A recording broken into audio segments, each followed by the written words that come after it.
Okay. Okay, good morning. This is Thursday, April 9th, and this is Senate Natural Resources and Energy. And we are starting morning with discussing the latest iteration of the bottle bill, H915. And we are going to start. So we have a number of redemption centers with us today. Really looking forward to hearing from you all. So welcome, Mr. Langus. Yes. Okay, welcome. Thank you. Tell us, well, maybe we should do some introductions. I have not been consistent with introductions, but we can do it today. Okay. Hi, I'm Senator Ruth Hardy from Madison District. Senator Williams from the Rutland District. And Watson from the Washington District, and Senator Bongartz hopefully will join us a little bit later, as will Senator Beck. They're in another meeting. Okay. Great. I apologize, my printer ran out of ink, so I don't have paper copies of this, but I'll email my, that's no need to shoot it here. So Rutland, we just lost the redemption center, I understand. Right? So that's unfortunate, but time Lose them, it's a lot, yeah. through the old district.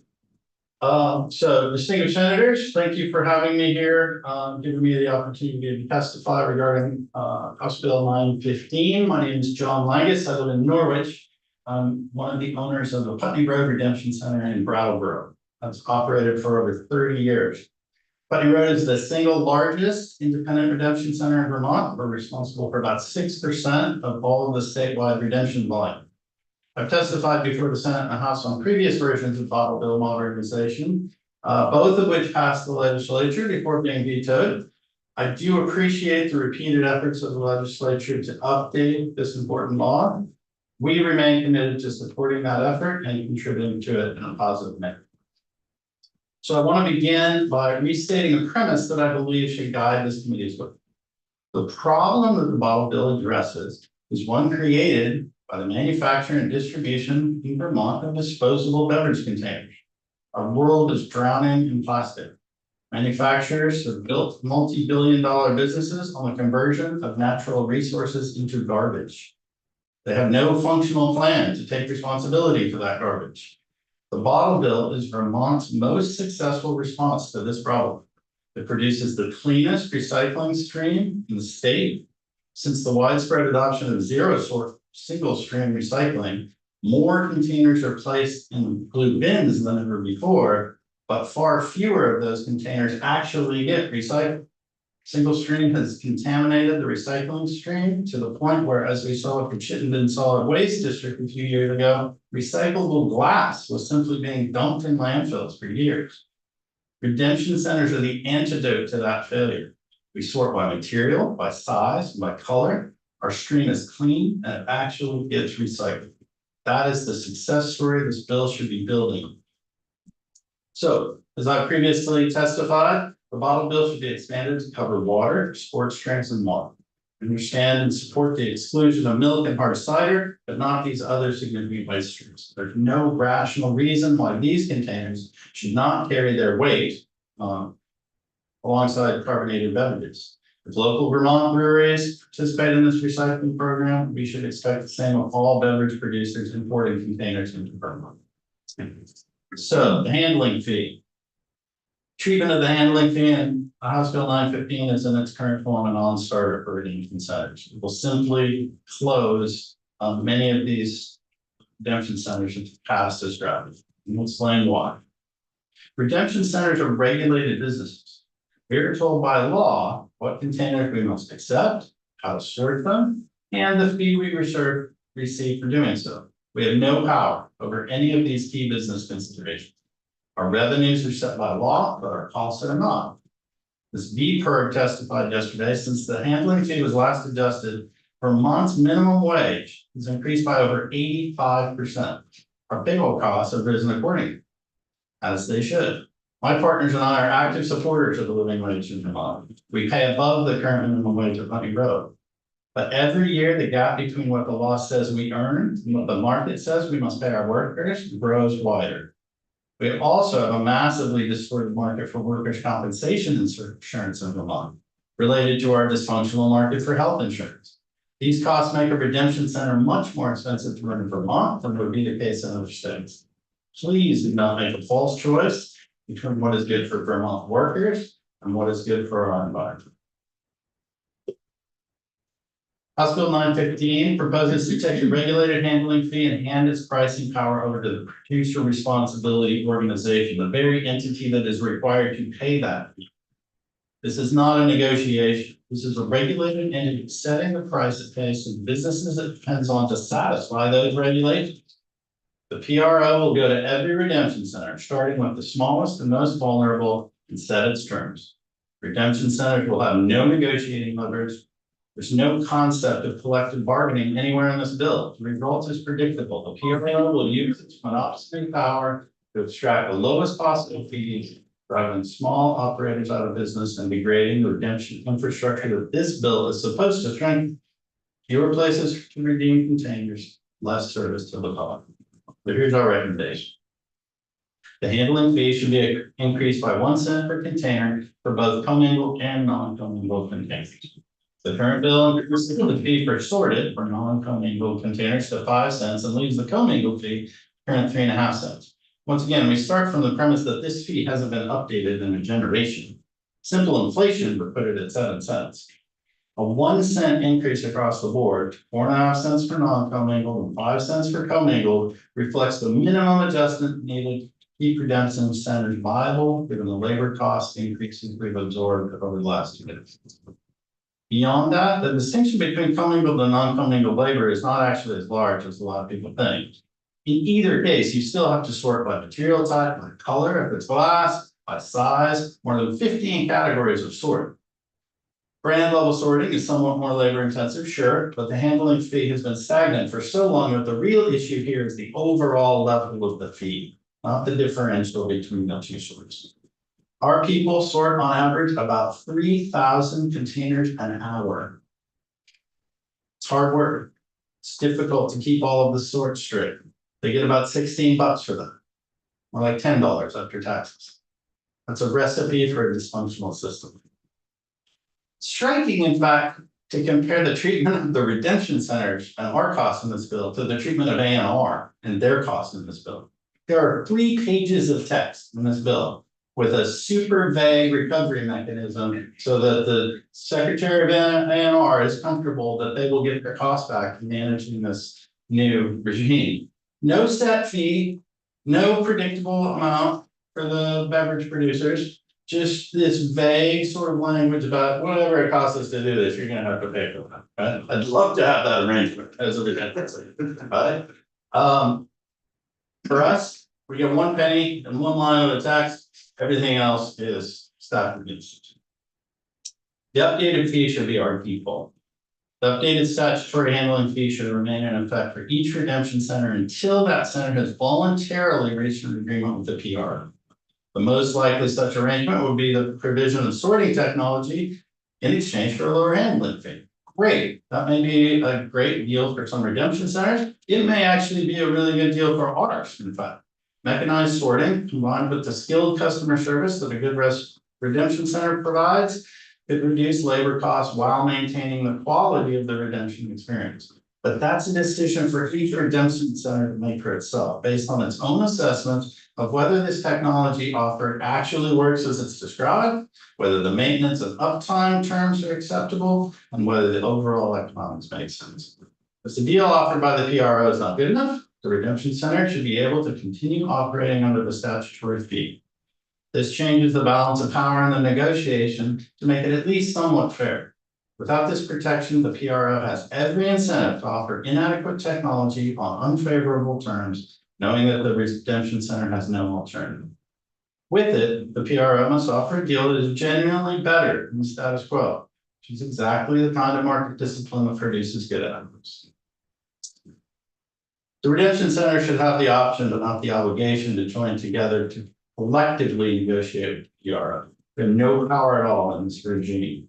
Current bill leverages that lack of power against us, in fact.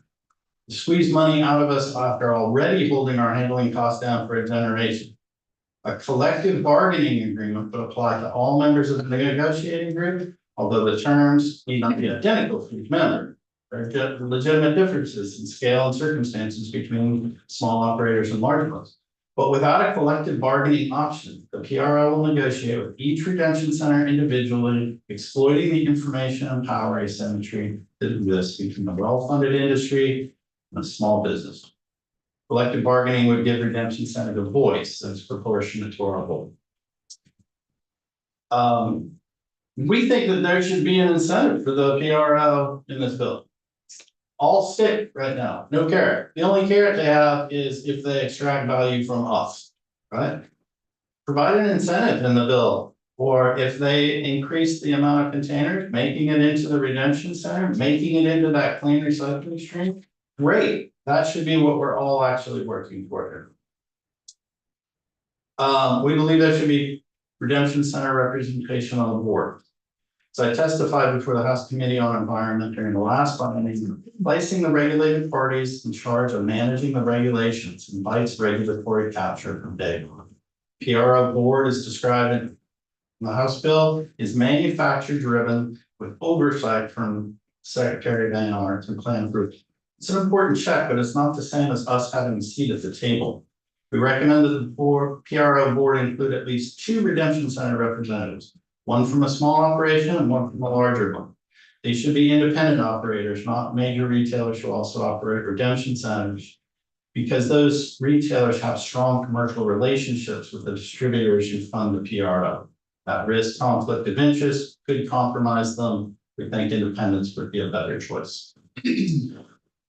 Redemption centers are the ones who do this work every day under this regime. We understand what works and what does not, and our perspective should be represented in the governance of the organization that will shape our industry's future.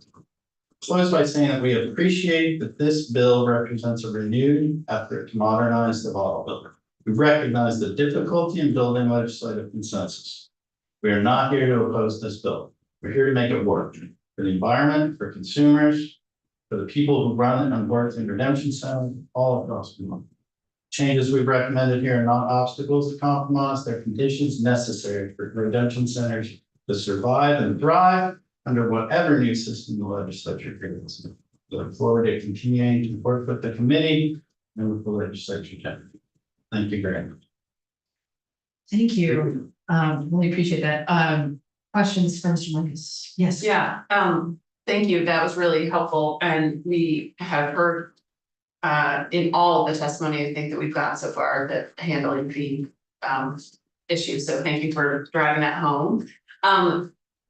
I'm really fascinated by your whole proposal about collective bargaining between the redemption centers and the PRO. And I think that's a worthy thing to figure out. But my specific question is, you're also asking for seats on the board of the PRO. And generally in collective bargaining situations, you can't bargain with yourself. So having members on the board. So for example, the type of board I know the best is a school board. And teachers can't be on the school board of the school where they work, because they would then be bargaining with themselves. And so how do you reconcile that if you want the collective bargaining thing and the representation? I would just off the cuff, I would say that you just you abstain from the vote on the board when it's approving the given plan. If you're part of the collective bargaining group that's being their plans being submitted to the board, so you just abstain from voting. I don't think that would be insurmountable. I mean, in our country, we do this a little bit differently in Europe and Germany. Yeah. And like unions sit on boards, on company boards, the companies that do change. So I think that's honest. Okay. And then how would you, do you have a specific proposal on how you would structure the sort of negotiation, collective bargaining between PROs and the redemption centers? I mean, since A&R gets paid for all the work they do, they could sit in there as a in-between, as a mediator, in a negotiation like that. But I don't know that would be necessary. I think that if you give the redemption centers the power to, come together to talk to each other about, what do we think we really need? How are we different? right? Like, it's, because we all know sort of intuitively that the differences between the big ones and the small ones, but having that, setting where we can get together and say, okay, what's something that you need that I might not be aware of, because I'm in a different position, but having that together, I think if we have that framework where we can have that, I feel like that's a very different conversation about, so, that group would presumably pick one or two representatives that would then be the actual negotiators, just like you in one movement situation. Great, other questions? I have a couple of questions. So, yesterday, one of the ideas that came up was in any kind of negotiation situation between the, and I'm gonna get this wrong, it's either the manufacturers or the distributors and the redemption centers. One suggestion was that, that there be a floor, and it's sounding like one of the things that you are suggesting is that maybe there be a floor. That you could go above, but you can't go below, to ensure at least a little bit of protection for the redemption centers. Is that sort of, as you were suggesting, like, you should increase the per container fee to, buy 1 cent for commingled and non-commingled, but anyway, how does that land with you? How does that sit? Yeah, so I was aware of the conversations about the floor. Yeah. And so, so again, we sort of it 2 steps. So first, we think we need an increase in the handling fee. Like, this is really like, a long time, and there's been a lot of wage inflation, not to mention other costs in the last 5 years, so it's funny. But then beyond that, so I didn't think a floor really was as smart a policy, and I'm sympathetic to the PRO and manufacturers in this respect. Like, if they can come up with solutions that we might not be fully aware of, then if the costs actually come down, great, that's better for everybody, right? But the way to police that is giving us a voice in that, giving us a vote on whether we want to accept what they're offering. And so I'd rather see that as, and so instead of a floor, I built that as that, pressure valve. So yeah, if you don't offer me a good enough deal, I just want what we have now. I'll go on my way. If you can offer me something that's attractive, it does make my life easier, it does reduce my labor costs, great, let's talk about what's the value of that. Oh, interesting. Okay, so you're thinking that, and I'm saying this back to you to make sure that I'm understanding what you're saying. So correct me if I don't have this right. But the idea, the construct, as you're suggesting, would be that the PRO, like the default would be the current status quo, except with an increase. And then the PRO could say, look, we'd like to offer you this deal, and we're gonna give you this technology maybe, and it could also, and we're gonna lower your handling fee because you've got this new technology, but it's still gonna work out to be a better deal for you. And then you could take it or leave it, and stay with the status quo if you want it. Yeah, and importantly, you could try. Right, so it gives me the comfort to be able to say, okay, I'll give it a shot. You bring me your machine, let's run it for, it'll take a while for my folks to get used to it, so 3 to 6 months. But then if it's not working like you said it was, like, no, thanks, you can take your machine back, I'm gonna go back to the regular way, right? So our shop has like 5 or 6 people at any point. We're a big shop, so we've got a couple of folks that have been with us forever. Right? They will stay there. And so, but the other folks, it's the beginning of a career ladder, right? This is an entry level job. It's super hard to stay staff. So look, if I could keep my folks that have been with me forever, and I could eliminate 3 positions that are super hard to stay filled, and you're right, it's kind of constant training and stuff like that. Great, that's definitely worth the trade for. I'm very interested in talking about that. If I'm a smaller redemption center with 1 person, you're not going to replace that person, right? You're still going to have someone there that if there's a jam in the machine, unjams it. You're going to have to be, someone there and just, all that stuff comes down. You're going to still hand sort. I didn't talk about that, but there really should also be a thing that if my machine's down, for any sort of material of time, like more than a couple hours, I'm gonna be hand sorting, and so I should get the statutory fee if I'm having to hand sort, because that labor is still that labor, right?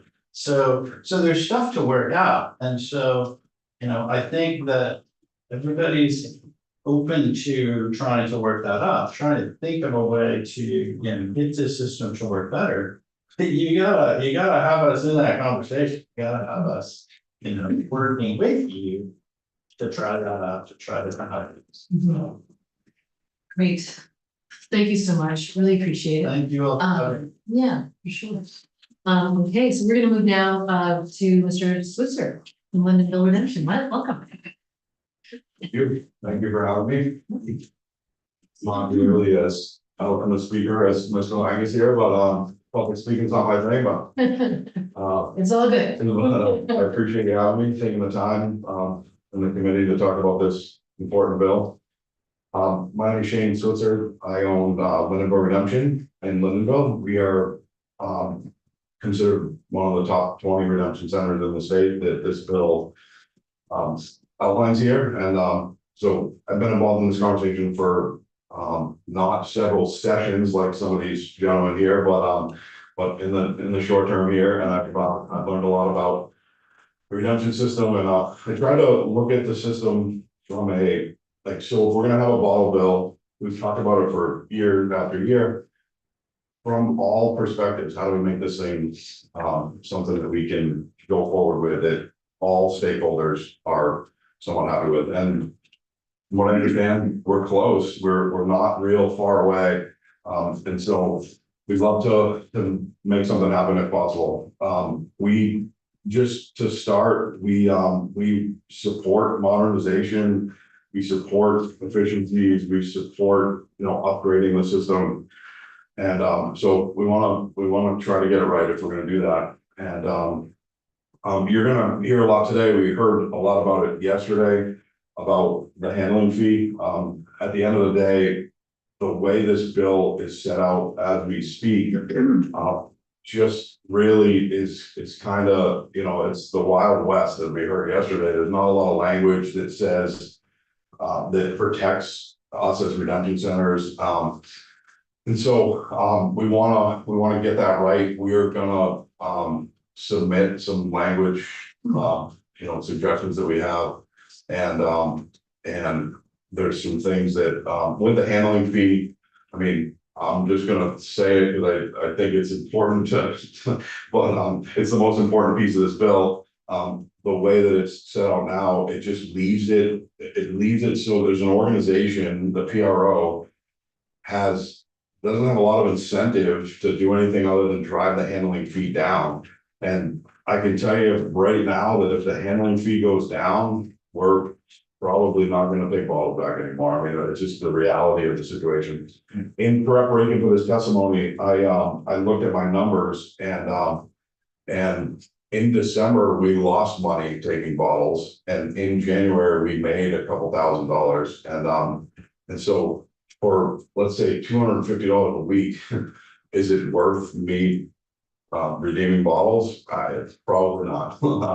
And so at the end of the day, we do it. We own a large beverage center. We do it as it's a community service, really. There's a few in the town next door, but there's a pretty big area out in the Northeast Kingdom that brings bottles to us. So we have a space for it. We have the facility and all that, and we want to continue doing it.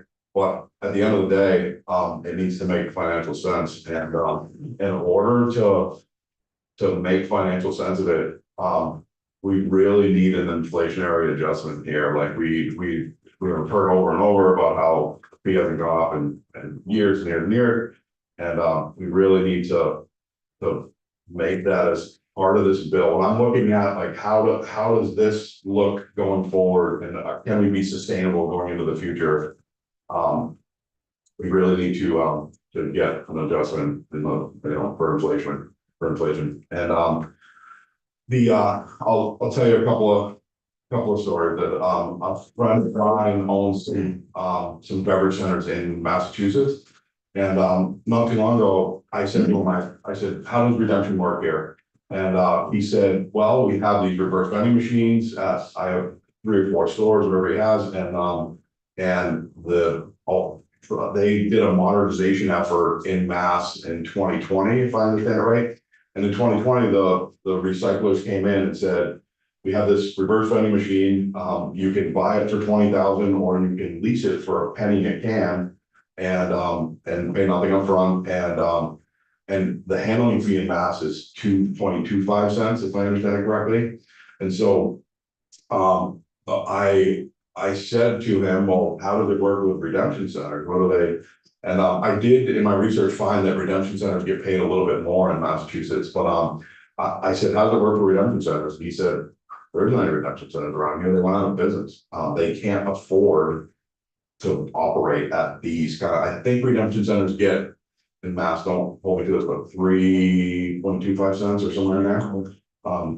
And so they went out of business. So what you have in Mass is you have a redemption rate that's really low. And I don't have the number off the top of my head, but it's a lot lower than ours, more than half. And it's because they just use these reverse vending machines in most places. As soon as you assign labor to redemption in Massachusetts, it doesn't answer it. It doesn't make sense at all. And so that's essentially like, we want to avoid that here, I believe. We're not looking to drive the cost down so everybody goes out of business. And the only option is, I don't know if you've ever used a reverse vending machine at Shaw's or at Price Chopper. If you have more than 10 cans, you won't do it. You'll put them in a little bit, or it takes too long. You know, as you mentioned yesterday, you know, there's the stores that those are at don't really have a huge incentive to fix it fast, or as soon as they assign labor to those, it's not worth it. I just want to avoid what happened in Mass. Since we're talking about other states and how they do redemption, I want to bring up that Maine just raised their rate in 2023, their handling fee, I should say, to 6 cents. Maine also expanded over the last several years, and I'm in the process of talking with an operator there because I want to really understand how they do it. I haven't had time in the last couple of days to pull that together, but I'm interested to see how they do it there. It's a neighbor state that's, you know, if we just like Maine, but it's relevant. I think this is similar. And there's some similarities. So they raised their handling fee to 6 cents. At the end of the day, there's 2 primary stakeholders here. There's the distributor and the redemption centers, the points of redemption. And what we run into is nobody wants to give up anything. Nobody wants it to cost them any more money, or nobody, you know, and so it seems like we go around and around about the money here. If we go back and say, we need, you know, we put this floor back into this bill, and then we have, you know, at the end of the day, the distributors don't want to take any more money out of their pocket, if you will. And ultimately, it's not them taking money out of their pocket, it gets passed down to consumers. There's a per case cost that gets transferred over to retail that the distributors have in this thing. If it's 8.5 cents per can that the distributors have to pay now, that's 8.5 cents a can that they're adding to the end of the final product. And you know, in my case, I can't speak for everyone here, but we're competing with New Hampshire, and you know, I hate to bring that up, but it's a real thing, and they don't have redemption there, so like it's automatically 8.5 cents per can less, and such. So I think that the cost gets passed down in the system, and I think when the distributors don't want to take any money out of their pocket, we want more money. One of my proposals here is there's money in the system. Like this system, the life cycle of this system generates the unclaimed deposits are part of this system now. And we won't talk too much about where they go, but because that's definitely a good place and a good cause. But what about if we take some of the money that let me back up a little bit. In most states, the unclaimed deposits go back into the system, and that helps make the system viable. It doesn't take, there's no way to cover all of the cost of it, but it takes the burden off of everybody. So we have distributors that don't want to give up the money, we have us that want more money, there's money in the system. I know that it gets a little messy, but is there a way that we can reframe some of that money to make this thing viable long-term for all the stakeholders? And the producers definitely have a responsibility to take care of these containers and all of that. I certainly understand that. Instead of like voting for it, let's get a little bit of money back in the system. When I talk to distributors, their main concern is how much is this PRO gonna cost us? Like what is it gonna cost? And it's their responsibility, so they're gonna have some costs involved in it for sure, no matter what. But at the end of the day, is there something we can do? The money's there. And so, We do have a question right here. yeah, James. Yes. Yeah, I have a couple of questions. Yeah. I think the bill does transfer some of that money starting in 2030. So Yeah, from the Clean Water Fund where the sheets money goes now Yeah. to the solid waste fund. Or the solid waste management assistance account. So be technical about it. It doesn't do it permanently, but I don't know why it doesn't start earlier. I'm not sure I understand the timeline enough yet, but so that. I think is partly in the bill. I had a question about the handling fee Yeah. again, because I'm still trying to understand. We have heard loud and clear about the handling fee problem, but it seems like there are a couple of handling fees, and we just talked about the difference between the sorted and unsorted, or commingled and non-commingled, but there's also the handling fee for liquor bottles. Yep. And the bill sets that one at 3.5 cents per container. Yep. What do you get now for liquor bottles? So right now we get the same 3.5 cents for liquor. Okay, In this bill, it's my understanding that liquor is not part of the PRO. And so they're talking about that separately with a handling fee I see. because it's not part of the PRO. And so, okay, and so. 3.5 cents is what you already get. yes. So that's not increasing it or decreasing, it's just leveling it. That's Is I'm gonna ask a question that I'm assuming you're gonna say you think 3.5 is not enough for the liquor bottles either, or is that sufficient? Yeah, I mean, it's the same as the rest of the, So overall, Sure. that one should be, you would like that one to be raised as well. yeah. Okay, so you have heads nodding as well. Okay, Uh, because I just realized there are two different places in the bill where this comes up, and so I wanted to make sure I was actually not. Going back to your original question. Yeah. About, the money that comes out, so. It's my understanding that the money that's set out in the bill now is $3.5 million, 2 million or $1 million for 2 years and 750,000 for 2 years. Yes, And what that's for is very deeply testified in the House environment mhm, that it's gonna cost $3.5 to $4 million to put machines in the top 20 redemption centers as mm, grants. So like this money specifically, in my understanding, will be used for that.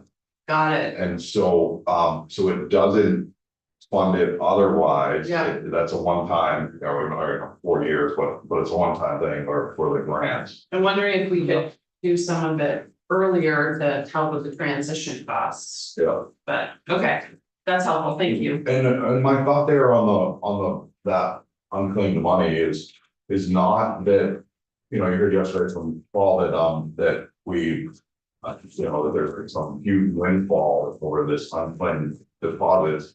I have no idea if there is or not, but we're not saying we're looking for anybody to make all kinds of money on this here. We're just saying, what I'm saying is there's money in the system. Let's see if we take part of it out to help the entire system be sustainable long term. Well, Multiple other questions. I saw Senator Williams first and then Senator Beck. So for you, is this something we can go to jail for, fiscal money? As far as the. We must have We're talking about the estates money here. Yes, we should look at the fiscal note. I'm sure there is one that exists, for that reason. Oh, yeah. So, Maybe, yeah. yeah, and they would be able to speak to the state's Yeah. money involved in this, perhaps more so than, making projections about, the system beyond the state's funding. Thank you for that. Anything else, Senator Williams? No, okay. And Senator? Okay, so seems like if we could squeeze a penny out for our redemption centers, that would make all the difference in the world. Question, in St. Johnsbury, and I don't know how widely this is practiced across the rest of the state, or it's in Lindenthal. There have historically been 2 redemption centers and they pay 6 cents a can. Yeah. And I'm just, They do a lot. They're losing money. the redemption center eats that penny, right? Right, exactly. It comes out of your hand. They get paid the same thing. Okay, so what if we just passed a law that said you cannot pay more than the deposit value for the can, it just said a nickel, that's, you can't charge 6 cents, you can't charge 7 cents for a system where the person paid a nickel for that beverage. And so, my thought there is, we get into just competitive markets and things like that. The reason why people do it is This just. is not really, I mean, it just seems like for wherever, that's the way to get a penny to a lot of redemption centers. I mean, I get your market thing, I'm a free market guy too, but this is kind of a weird little government. Does that penny go somewhere else? So it doesn't necessarily. Yeah, I think it must come out, eventually comes out of it's. No, The it's redemption just- center's just it's giving just- it up. They're just giving up that penny, saying, we wanna be competitive in the Right, they're market. giving up the penny. So they're. That doesn't help anybody Yeah. that doesn't give the extra penny with Yeah. 99% of the Yeah, redemption centers in the state. No, it doesn't solve, if for the redemption centers that are charging a nickel right now, it doesn't mean anything to them. Which is almost 100%. yeah, most of Okay, us are. But for the ones that are, I mean, it just seems like. That would be something that could provide some help to certain places around the state. Well, and just as a question, like, your redemption center does not do that. We do not. You know, and yours does not as, so, and for the folks who come up afterwards, it would be helpful to know if you are paying back any more than the $100, so. And I understand what you're saying as far as if we pass something that says that you can't do that, it's in statute, so that way they can't give any more than that legally and blah, blah, blah, but I don't think that.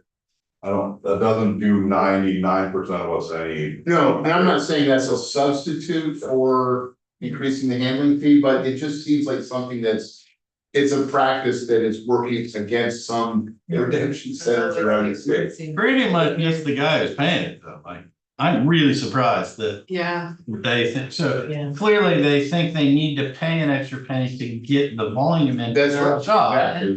They're. But, it's sort of, I'm losing money on every can, but I'm making it up in volume, right? Well, I don't know, that's a tough call. if you have, I don't wanna interrupt you, if you have more that you would like to, I just, in closing, Yeah. so my ask here is that we increase the commingle and non-commingle a penny. And we take a look at the existing, system of funds, we'll call it, the unclaimed deposits. And maybe there's something that can be done there that's a compromise for everybody. It gives some money to where it's going now. It gives some money to the system to be able to be sustainable. And there, I agree with John on the collective bargaining. I like that idea.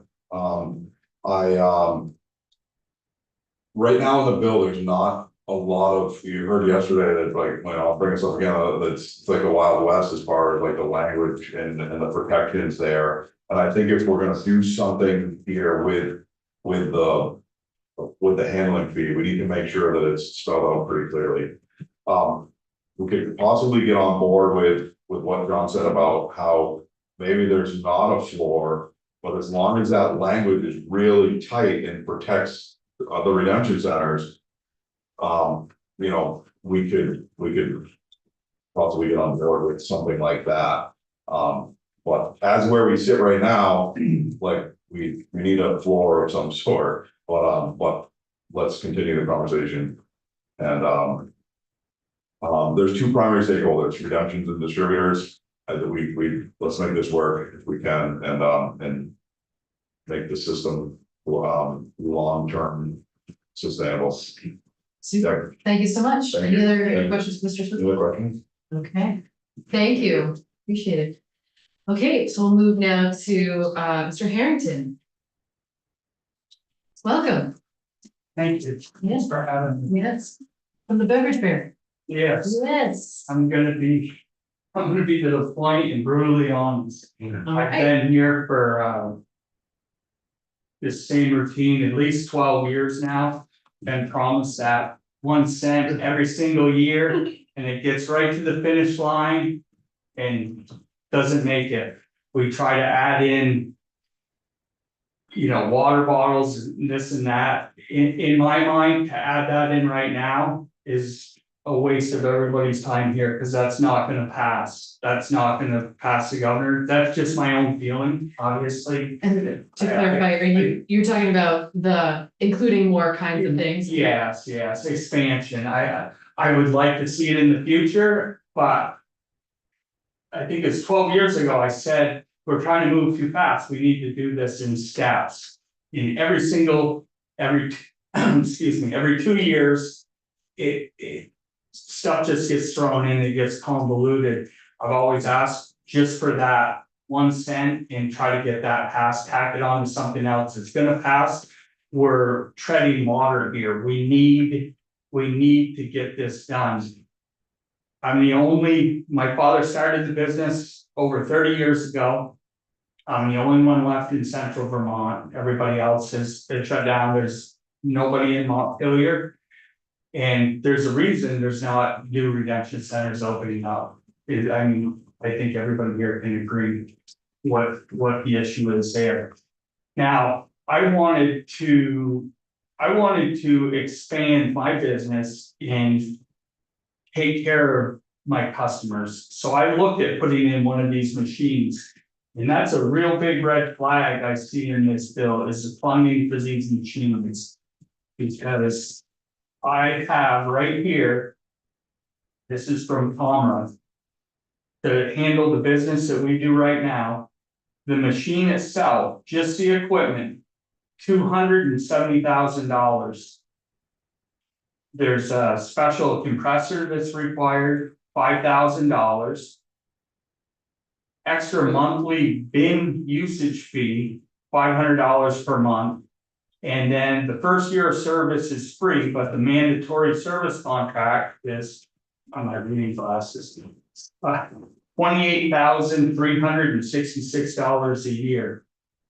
So I believe you would put a number together on the first year. Yeah, It was supposed to, $1,000,000 the first year. yeah, that covers, like, if you're talking about the construction, that covers 2 machines. That's not remotely close. Even if you cut that in half, you still don't have the money. And I believe that by not having the floor, that just covers somebody's butt. When that cost overruns too much, you're just gonna start chiseling that out of us, and what you're gonna end up with is large places, businesses like mine are just gonna, to meet your requirements, the state requirements, are gonna throw those crappy machines up in front. And then all these youth bottle drives and all that stuff, they're all gonna go away, because nobody wants to put this up. I will, like I said, I wanted to invest, but this was too much money for me to absorb. And then every 2 years not knowing what we're doing. Yeah. But I wanna help the community out. I wanna make it better for everybody to return to recycle. With that being said, in the bill, it talks about opening a lot of new centers, and I'm not sure financially that's feasible, because as you can see, this money right here, that's a lot of money, and to do that all over the place, I think that if you invested this money in centralized locations, to me, that would make more sense. But touching on, we talked about putting money back in the system. When I look at the bottle bill, I look at it as that is cleaning up Vermont, right? So to go unfunded or low funding on it doesn't make a lot of sense to me. I know that there's extra money and this and that, but it's a program that needs that money, because without it, you have crappy roadsides and all that stuff. Just like if you don't put money into the clean water fund, you have dirty water. So this, to me, this is worth funding. This is, you know, and I've gone back and forth. I've been like, you know, we're competing with New Hampshire, so you know, you get rid of the redemption, this and that, but I really think that our roadsides would not look very nice at all. That's my thing. Without a floor engineer, that would be like if I went up to 802 Toyota and they wanted to sell me a car. And I was like, yeah, I'm interested in that car. Okay, well, if you want it, well, how much is it? Well, we'll negotiate that later. Just take the car and then we'll tell you what you have to pay. I mean, nobody's gonna do that. I just see the writing on the wall. Like I said, I've been through this. I've seen the bills. My father actually was instrumental on the co-mingle bill. He was on that committee and started that. So, you know, I'm kind of proud of the business we have. I'd like to see us do a better job. But at what we're getting paid right now, you can't do it. It's not, you know, there's only so many lost leaders, you know, you try to do your best, but that's what we have. Just briefly on the liquor bottles, we get paid handling fee on all the liquor like it's co-mingled. It's not really, it's a separate sort. So, I mean, that's just kind of nitpicking, but it's not co-mingled and we get paid for co-mingled. The 3.5 cents. Right. Yeah. Right. So, I mean, and with the amount of liquor we do, is that a huge deal? No, but you would think that the state would pay us what our money is due. Oh, sorry. I think it's really substantial. So looking at it from a consumer, I can remember about 10 years ago. Everybody had a redemption center Yeah, and there was competition. We were like, oh, take it here and you get 6 cents a bottle. yeah. Well, this one's up to 7 cents. And I think a lot of I it, never saw that. right. So what they would do, and they, you know, you brought up a bag full of cans of bottles, we got $5. If they had a deli, probably go in there and spend the $5. So what was the reason? What do you think was the reason that there was actually some competition between redemption centers? Because there was profit in it. There's no profit in it now, that's why you haven't seen one open up. Handling fee isn't wrong. Right, and what I see for customers too, is we used to get people coming in with $10 worth of bottles, and then they'd, excuse me, go in and spend the money. Now we have people, those people are putting it in the zero store. And we have somebody from Waitsfield that comes in 3 times a week with truckloads, because they go up to the resorts, they take all the cans out of the recycle. And they're not spending a dime in the store, they're taking all that money, that's what they're making, that's their job. Yeah. You know, so the industry stranger, I'd like to take care of the people with a fast machine like this, come in, you know, and bring you $10 worth, and hopefully you spend some of it in the store, you have a good experience, you're not in line forever, wondering why you did the bottles. And you know, better for everybody. And in my opinion. So like if a portion of that, unclaimed money was going back into the system, that. It would probably mean that the state wasn't getting that part of it. Because they're getting a chunk of it for the clean water fund. Right, I'm just looking at that. It's a win-win really for the state, because they're gonna get more bottles redeemed. Yeah, and whether it's a clean water fund or it's cleaning roadsides or it's a super fund site, you're doing something for the environment. It's not.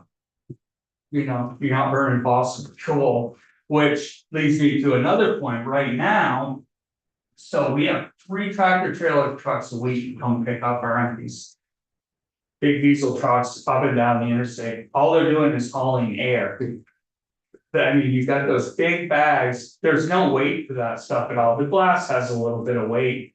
But with these machines, you would reduce, I could do like maybe 1 to 2 pickups a week. On an average, probably 1.5 over a year. And when they left, they would have weight to them, it would be, because everything is crushed, the glass is broken. It's a much more streamlined. Thing, but the cost, I mean, these are hard numbers, I went about this.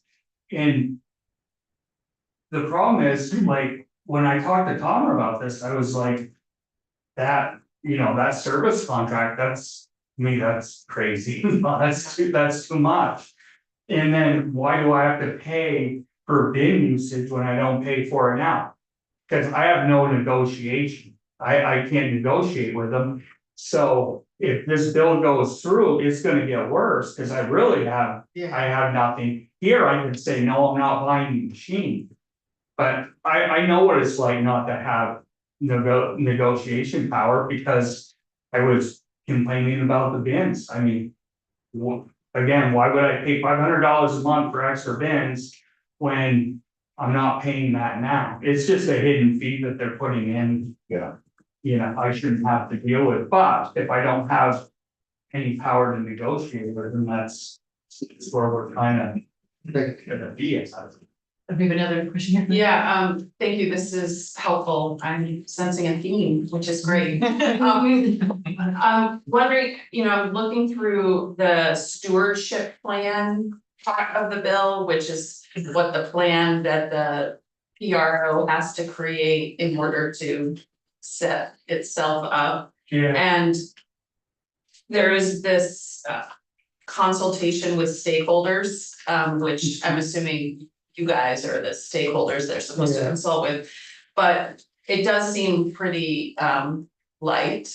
yeah, we could concentrate right now. Yeah, exactly, Let's and get there is this provision that says that they can just not do what you guys want them to do and just write out why they. So I'm wondering if any of you have some suggestions for how to strengthen that part, because that seems like it's the key, is the plan they come up with, is the plan that you all would have to live with. Right. And your voice is pretty minimal in the plan. That's correct, and our voice gets smaller and smaller Yeah. as each of the other stores close, because Yeah. to be honest. Those stores don't wanna take bottles. If I went to Cumberland Farms where I went now with 2 big bottles, bags of bottles, legally. By statute, they have to take those bottles. They wouldn't know, they don't even get picked up for empties, so Yeah. they don't know. They want a lot of they don't care as long as they don't have to take the bottles back. Mhm. So our voice gets smaller and smaller and smaller, but. If we just all of a sudden decide that we're just gonna put up those vending machines, the single things. That's gonna create a pretty big problem. Yeah. People aren't gonna return, and I think that's, Bottleneck, no. yeah, that's what we all want. We want proper recycling, Yeah. So, I know our voice is small, but it really should be strong because. Exactly, well, that was my we- point. We hold a lot of cards and, about a year and a half ago, and we're one of the top 5, I don't know exactly where we're at, but we're one of the top 5 in the state. I actually pulled my certification, So by statute, I only have to take back what I sell in my store. Have I gone there yet? No, I haven't. I still take everybody's back. But I wanted that control. Because I'm, at best, I'm breaking even on a good, you know, and Yeah, like I said, I want to provide a better service for the customer. And I can't do that with the rates right now. well, I guess if you guys have suggestions for specific ways to get your voice more heard in the process of coming up with a plan. Yeah, Because once the plan is made, then you all have to live with it, so the plan seems like a pretty important place for you to have upfront. yeah. Input. I haven't put a ton of thought into that part of it, just off the top of my head, I would say that obviously we need to have a floor. And the 1 cent more than what we have right now would be a minimal. And then it should be like every 2 or 3 years, we need to revisit that. Maybe there's some verbiage in there about inflation from the joint fiscal committee or something, you know, I'm not, that's not my forte. It's Okay. the law, or the law portion of it, but that seems like it would be good, like 2 or 3 years. And with, you know, maybe the rate of inflation, that must be set right by the joint fiscal committee, I would assume. It's a couple of years. Just, yeah, Right, so if we could, if that bill could reference that and it would track evenly with that, whatever we hash out now, that it would continue. Did you have a question, Senator Bond? No, this is Vicky, so you're suggesting 4.5 cents per Yes, return, and that's a floor, yes, and then an inflation factor built in. And yeah, yeah, yeah, well, 4.5 for some of them. for the For co-mingle. commingled and 5 for the non-commingled. Okay. The bill does go up to 5 for the Okay, but the bill also talks about that after how many years, everything will be co-mingle, right? So, Yes, Sid, go ahead. I believe, it's my understanding that the bill says that if we get a raise for a short time until the PRO Yeah. is activated, and then everything's commingled with the PRO. right, And that's where our statutory amount drops out. right, that's the version that I read, I haven't read the latest version, but at some point that was in there. And the way I interpreted that was, once this is all in place, that the commingle would go away, Well, until the floor really would. The be handling covered. fee goes away, I mean, it seems like, it says the handling fee shall not apply to beverages that are covered by a stewardship plan. Correct.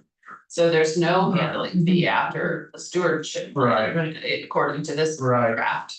Right, so I'm saying there has to be, but if everything was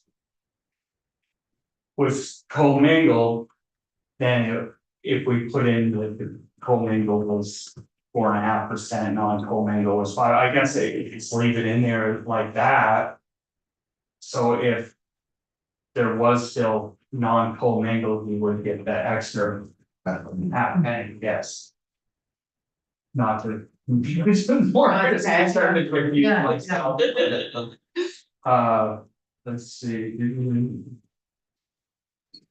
You know, and again, I mentioned that I've been here, going on 12 years, just trying to get that little more money. I just hate to see another year go by, nothing gets addressed, and I hate the word study. It seems like every time let's just do another study, we'll study it, and then, you know, it's like almost like. Just start off with it, don't do a study. So I do want Please. to, recognize we have a couple more folks to hear from, but I Okay. think we might have a question from Senator Williams, and I think we have one from Senator Baxter. So I went on the New York State Board and I used to be on the local select board. And we started taking back dollars at the transfer station. And then each organization that came and asked for money, they got a donation, but they were taking water bottles that were evidently in New York State, they put a red, if they had red ink on the label, they were evidently, New York State had an extra deposit on that. And I happened to go to the grocery store in New York State, where they take back bottles, and there was a sign there that said, you know, if you're redeeming water bottles and you didn't purchase them in New York State, you're gonna get fined. You know, you guys have anything like that? Have you seen anything like that in New Hampshire? But the problem is, you can go over there and get a soda can that's marked Yeah. Vermont Redemption, Right. so there definitely is. There is cross-border returns.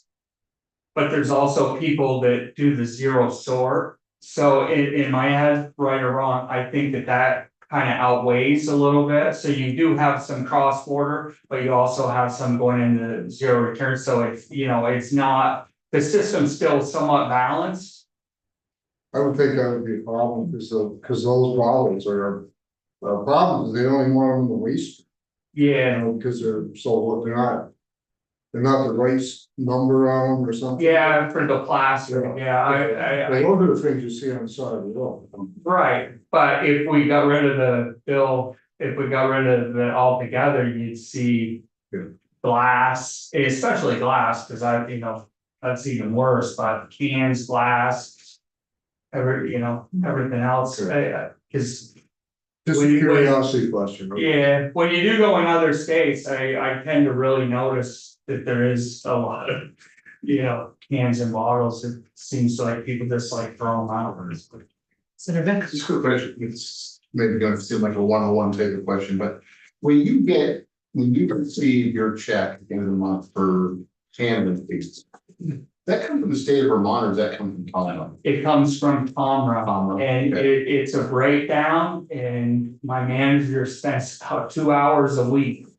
Breaking all that down and making sure that we're getting paid properly, because if you don't, and there's a mistake, because they go on averages, say we send 120 bags back of 12-ounce commingled cans, supposed to be 240 in a bag.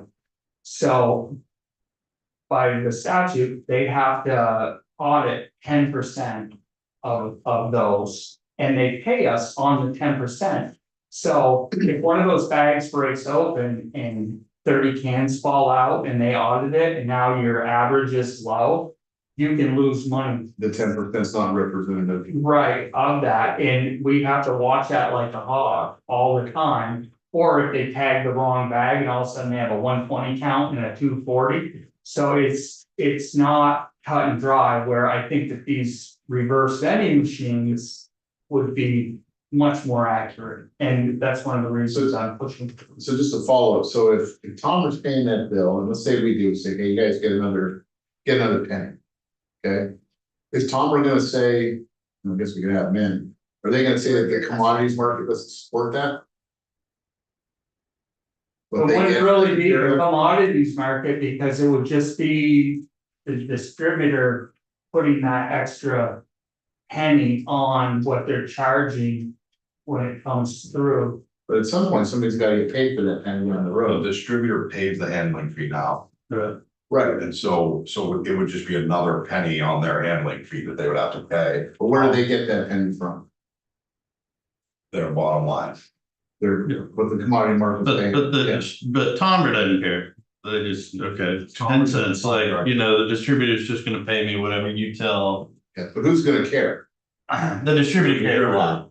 And so it also is. But they're just gonna pass it on to the customer. Well, that's why they show up in the car. Right, to be fair, like, they Right. don't, like, Okay. cost add.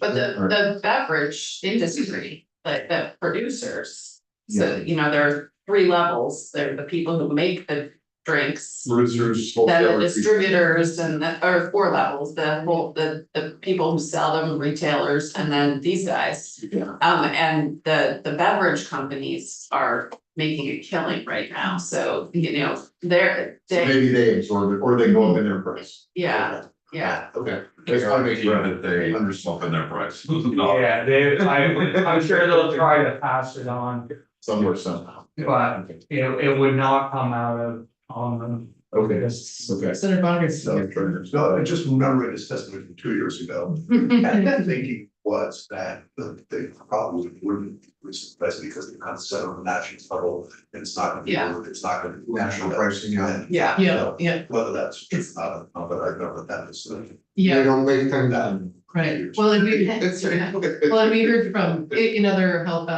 EPRs that trying to adjust the price, especially for these national or international companies, can be, Yeah. it's actually It's not. more expensive To to change try the to change the price than Yeah. to, raise it, so. Anyway, thank you so much. All right, thank you Yes. for your time, I appreciate it. Okay, so we're gonna move on, to Mr. Hayes. Welcome, Thank you. yes. Morning, thank you for having me in, especially on such short notice. I'm Ethan Hayes, I'm the general manager of Morrisville Beverage in Morrisville. We're a pretty large redemption center up there. And the one thing that differentiates us from everybody else is we have the RVM technology that you guys have heard so much about. So one of my main goals today is not to rehash everything that's been said. We certainly support a raise in the handling fee. But to answer your questions about how RVM has worked for us, what's been good, what's been bad, and any other questions that you might have about that. A couple quick facts real quick. Redemption has not been very good to us in the last year. Our volume has dropped significantly. And labor costs have not, as you've heard about. So the bottle redemption used to be one of our most profitable parts of the entire store. We're a liquor store, we're a beer beverage store, we have a Subway restaurant. Bottle redemption was one of the most profitable parts of that to our bottom line. Last year was the worst, significantly. And that's because our volume dropped. We don't have an exact reason for that. Volume in the whole store has dropped a bit too. But our labor costs certainly have not. And it's only within the last month that we have really taken some serious action on that labor cost in order to make bottle redemption profitable for us again. Because without either an increase in volume, a reduction in labor, or an increase in the handling fee, the future of our bottle redemption is in question. It really is, and we don't want that to be. We are happy with the changes we've made. We are happy with the technology that we've implemented, but it's got to be profitable for our whole business for it just doesn't work. So again, I'm happy to answer any questions that you may have. And so the technology that you have is, the large volume, like you can handle like a whole, like dumping of a whole bag That's correct. at a time, not just like the one can at a time Yeah. kind of situation. And so, I mean, do you find that customers are pretty satisfied with that? Like they're not having to, it goes relatively quickly and that's the case for. Sure. So in 2021, we decided to go all in on a bulk feed reverse vending machine. And as far as I know, we're still the only ones in the state that have done that, although others have looked at it. So we're just about 5 years into that now. In the beginning, it's obviously a big change for the consumer. It's different from anything that they've ever experienced, and it's very different from the single feed machines that they're used to at the grocery store. It's very fast, it's very efficient, it does its job. Customers do not have to wait a long time. There is some training your customers to do things differently when they come in, because the bulk feed machine does not accept glass. So that still has to be sorted out. And that takes some time. Most of our regular customers have gotten used to that and done that. And in fact, very, very recently, we have a very confident manager out there who has been very successful about training our customers to do that, to make sure when they come in, their glass is already out, so it can be efficient. So 10, 15, 20 minutes is the most that people have to wait when there's a bunch of people, a long line of people. And for bigger loads, we have a trailer that we send out for bottle drives. We will bring those commodities into the back, and then our people will put that volume through the machine and not hand count it. So we're utilizing that machine for everything. I've also heard that if somebody dumps something in that is not actually redeemable bottle, that it kicks them back somehow, and so they do still have to, these machines do still need to be staffed, is that correct? That's correct, and again, it's not fully automated at all. You know, we had grand ideas when we put the machine in that we would be able to utilize our labor elsewhere in the store. We never intended to replace any jobs or replace any labor in our store. We just needed that labor in the front of the building in the store. We've actually never had a hard time being able to staff our bottle redemption. We've never had more than 2 people out there, even though we're a large volume facility, even while we're hand counting. We've only ever had 2. Now we're at 1 right now, because we need that labor in the front of the building. And that was our goal from the beginning, to get that labor into the front of the house working out there. It didn't work that way until just recently. There were, for various reasons, we needed 2 people out there still all the time. So we never saw the labor savings that we expected to, from putting in the REM. And in fact, because of the rate that we've had to increase our wages, that has gone up dramatically, and our labor rate has doubled. Our average rate was 2 people out there at $19.50 an hour. So we don't pay small wages for those folks to be out there. We depend on them to be out there to show up and do the job and to take care of the machines. Now we're doing it with 1 person, which again is a very recent change, but we're still paying that person a very high wage to make sure that everything gets taken care of. Great distance. What happens when the machine goes down? How do you adjust? Or are you able to adjust quickly back to the old system? And that's very quickly, it becomes the old system. Yes, it goes back to the hand counting.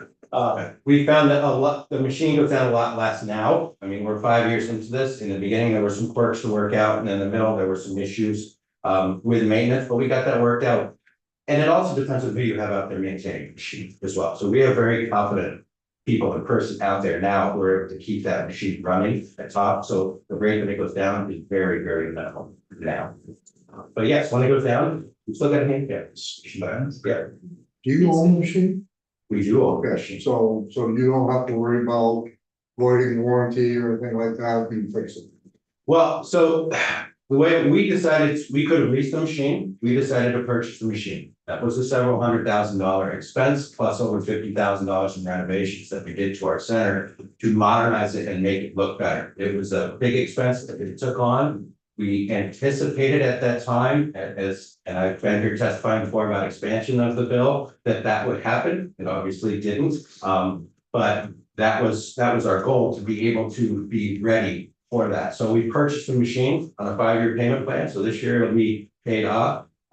There is the maintenance plan that took effect in year 2. So Tomra does take a cut out of some of those cans that are redeemed to make sure that the machine is maintained. And it's within warranty for the first year, so they'll come and take care of everything. And then after year 2, there is that maintenance plan. It gets them to show up. So if it goes down, you don't have your local redeeming machine mechanic out there, you have to go to the tower to get somebody to come fix it? Yes, absolutely. Well, that's the thing, we can fix on site. I mean, if it goes down and it just needs to be cleaned, the sensor needs to be cleaned, the belt needs to be wiped down, fine. But if not, then we gotta pull a call to Tom and get somebody out there.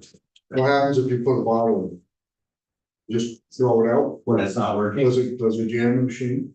if the machine's down, it won't accept anything, it just won't. run. No, I mean, if it's working right and you put a bottle in. You get glass bottle. A glass bottle, Yeah. that's a problem. That's definitely a problem, and that was a big problem in the beginning, there caused some issues with the machine, So it doesn't take glass bottle. not the bulk.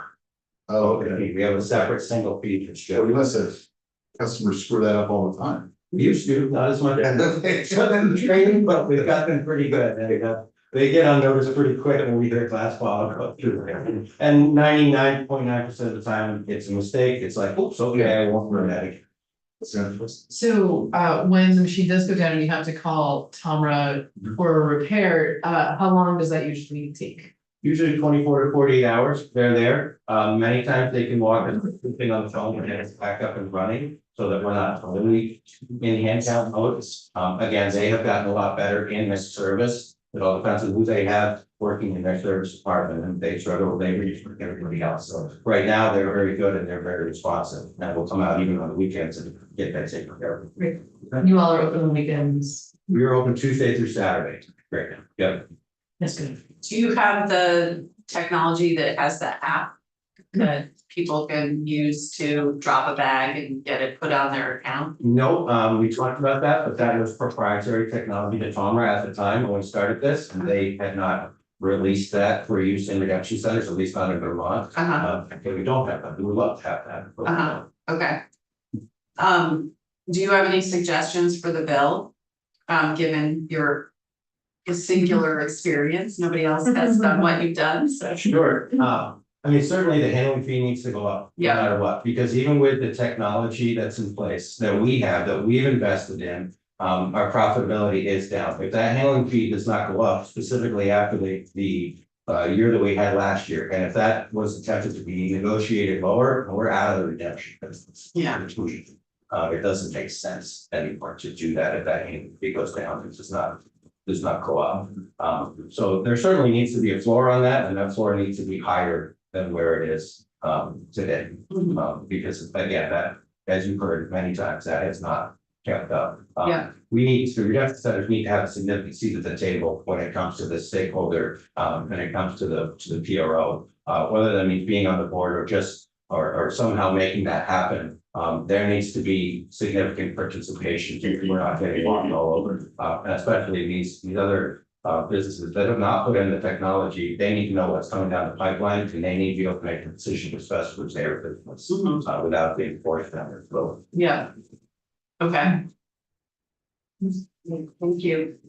Yes, thank you very much. You're welcome. Appreciate you coming to share your experience again, especially on late notice. So, absolutely. it's great.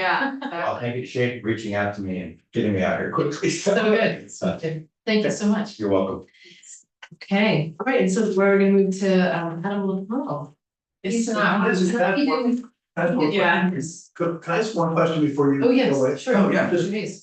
if you hadn't had to purchase the machine, it's owned by the PRO, so that's the way it's gonna work, right? Put them in, Well, I think there's that's a possibility. a possibility, but I think it's the grants or. Okay, so if they owned it, and it was in your store. Your expenses would go down, because part of what you're doing with the fee right now is paying off the machine. That's correct, yes. But the labor rate still doesn't go down, and Oh, I understand we that. haven't had any savings. Okay, so you haven't had any savings, you have, okay, no layers, Right, you've just been able to employ it more efficiently. that's correct. Okay, That's great, thank you. And so, sorry about. Yeah, no, so Adam, I invited him yesterday, he's one of my constituents, he Okay. owns Bristol Beverage, he wasn't sure if he would be able to come. I sent him a link, but. Yeah, he was Okay. getting a delivery this morning, so he probably is not gonna be able to come. I can tell you that conversation I had with him yesterday was very similar to Yeah. what we've heard. He was stressing the handling fee as Yes. well. So, Okay, yeah, That's helpful. yeah, it's a It is a consistent common thing, theme. so. would you like to add something? Just a very, very quick, the machine that I talked about here differs a little bit from his because the bottles and cans all do go together. Oh, the Oh, glass. glass. Yeah, Oh, the only thing, glass. at the time that I got the quote, the only thing it didn't do was the liquor bottles, Oh, so those are have. well, that's interesting. Thank you, that's helpful. That's good to know. Thank you. Actually, I do have also one more question for Mr. Hayes, if you're. I have one more question for you. Sorry. So, because one of the things, my goodness, yes, Mr. Harrington, I had mentioned was this, ongoing $500, bin fee. Do you have something like that, that you have to pay on a monthly basis? We do not You do have not. that, so Okay. I mean, Tom would negotiate contracts independently, so I can't speak to what's in his. Okay. Exactly, what's in ours, I can tell you we don't pay $500 a month. Okay. That. Don't want to. No. It's just good to know what the, the breadth of possible, yes, Yes, so. absolutely. And the power of negotiation. Exactly. Indeed. Thank you very much. Thank you very much. Well, Okay, so with that, I think we don't have any other testimony from redemption centers on this. We do have a little time before our next topic starts, which is at 10:40. Before we move on, thoughts or comments from the committee about anything that we've heard so far? It's, seems like a common theme of There it is. the fee. Yes. That we need to address. Yes. And I also think that getting them more into Mhm. the process of the plan and giving them more negotiation power is important. Mhm. Yeah, I'm intrigued by this idea of collective bargaining. I don't mean, I'm gonna hold that with an open hand. I think Yeah. that's an interesting idea. I think this idea of the floor is interesting. I'm also interested in this idea of if could the old system persist? If it didn't, if it wasn't appealing to a redemption center, all of these things are, I think, of interest in my, so any other thoughts? No, it's need to make it work. People, Yeah. we need more redemption centers, not fewer. Mhm. And yeah. Yeah. Yeah, anything to add, Senator Becker, Senator Williams? Okay, yeah, definitely interested in making the industry work and the possibility of redemption centers closing as a result of this bill is exactly the opposite of what I think we would want, so I'm very interested in making it work. So I'll just say that for now. Okay, with that, let's take a break until 10:40. Thank you all.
There you go. Okay, good morning again. This is Senate Natural Resources and Energy coming back from break. We are switching topics to move on to H 740, which is about greenhouse gas inventory and registry. We're joined by Secretary Moore. Welcome. Thank you. Good morning. It's a pleasure to be here, and I'm joined by two staff from our Climate Action Office, Jane Lazarchuk, who heads the office, and then Lauren Ashbrook, who is our mitigation chief. I am here usually, and I'm going to share my screen because we do have some slides this morning.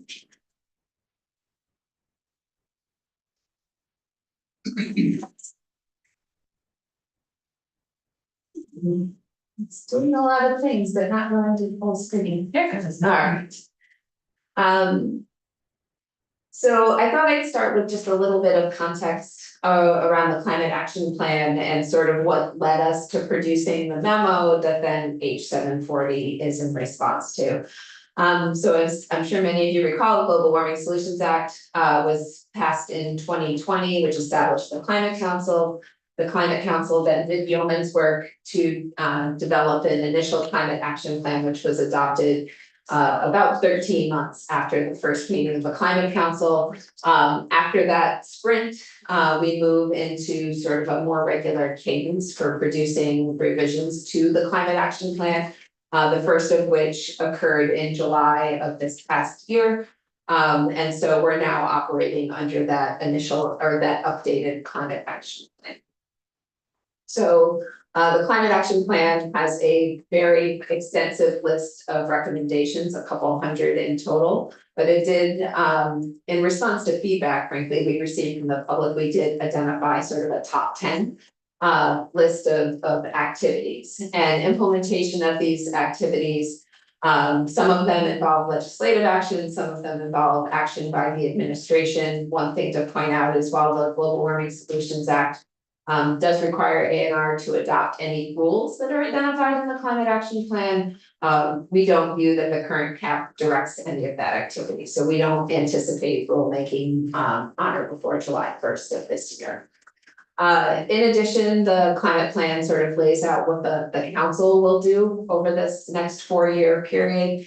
And that includes work continuing to monitor and track progress in reducing greenhouse gas emissions, looking at what additional resources are needed to fully support implementation, continuing to work with the administration and also the legislature to drive forward some of those priorities. We do anticipate going to a quarterly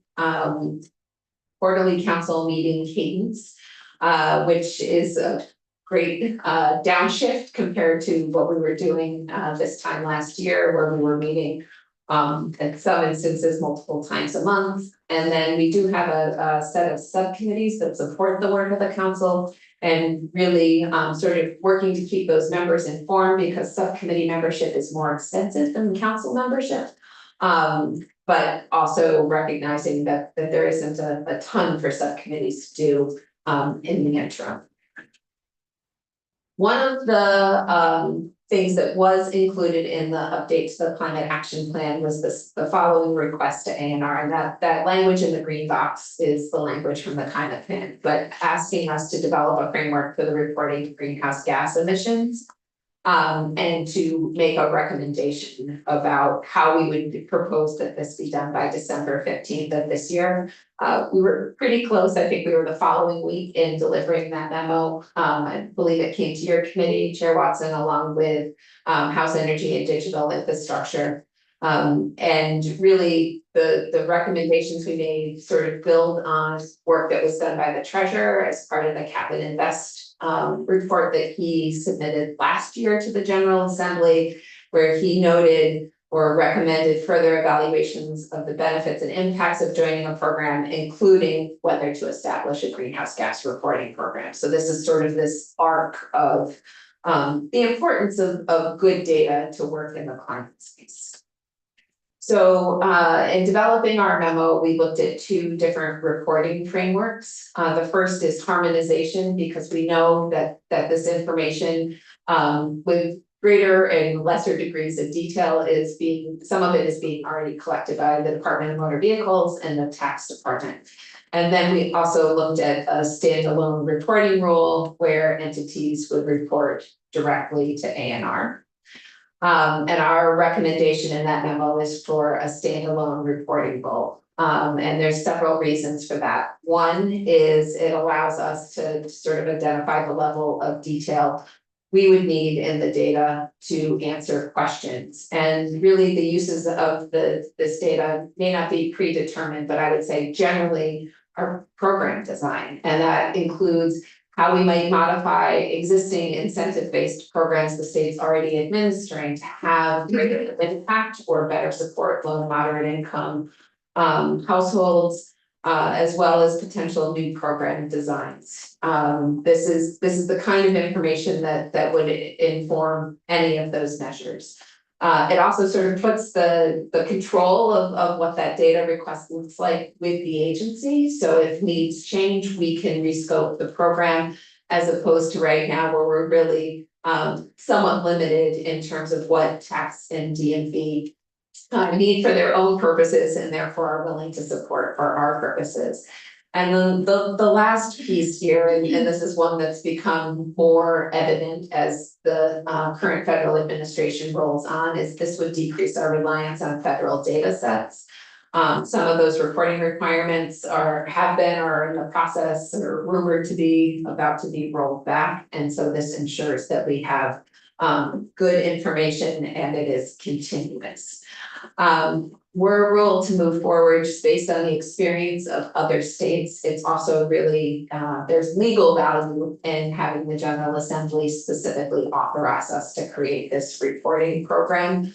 There was a legal challenge in at least one other state that created a reporting program that was resolved by making explicit the legislature's intention to authorize us to do that sort of work. Who was that? Washington State. And then the last piece is just the resources needed to have this be successful, and I'll talk about that a little bit more a slide or two. So as noted, a high quality data set is really important to our ability to fully understand and evaluate the benefits of different emissions reductions efforts, inform future policy, but also help ensure that designs of current programs really meet the needs of low and middle income Vermonters. In order to do that, it is important to have resources both to create the program, but then also to ensure compliance.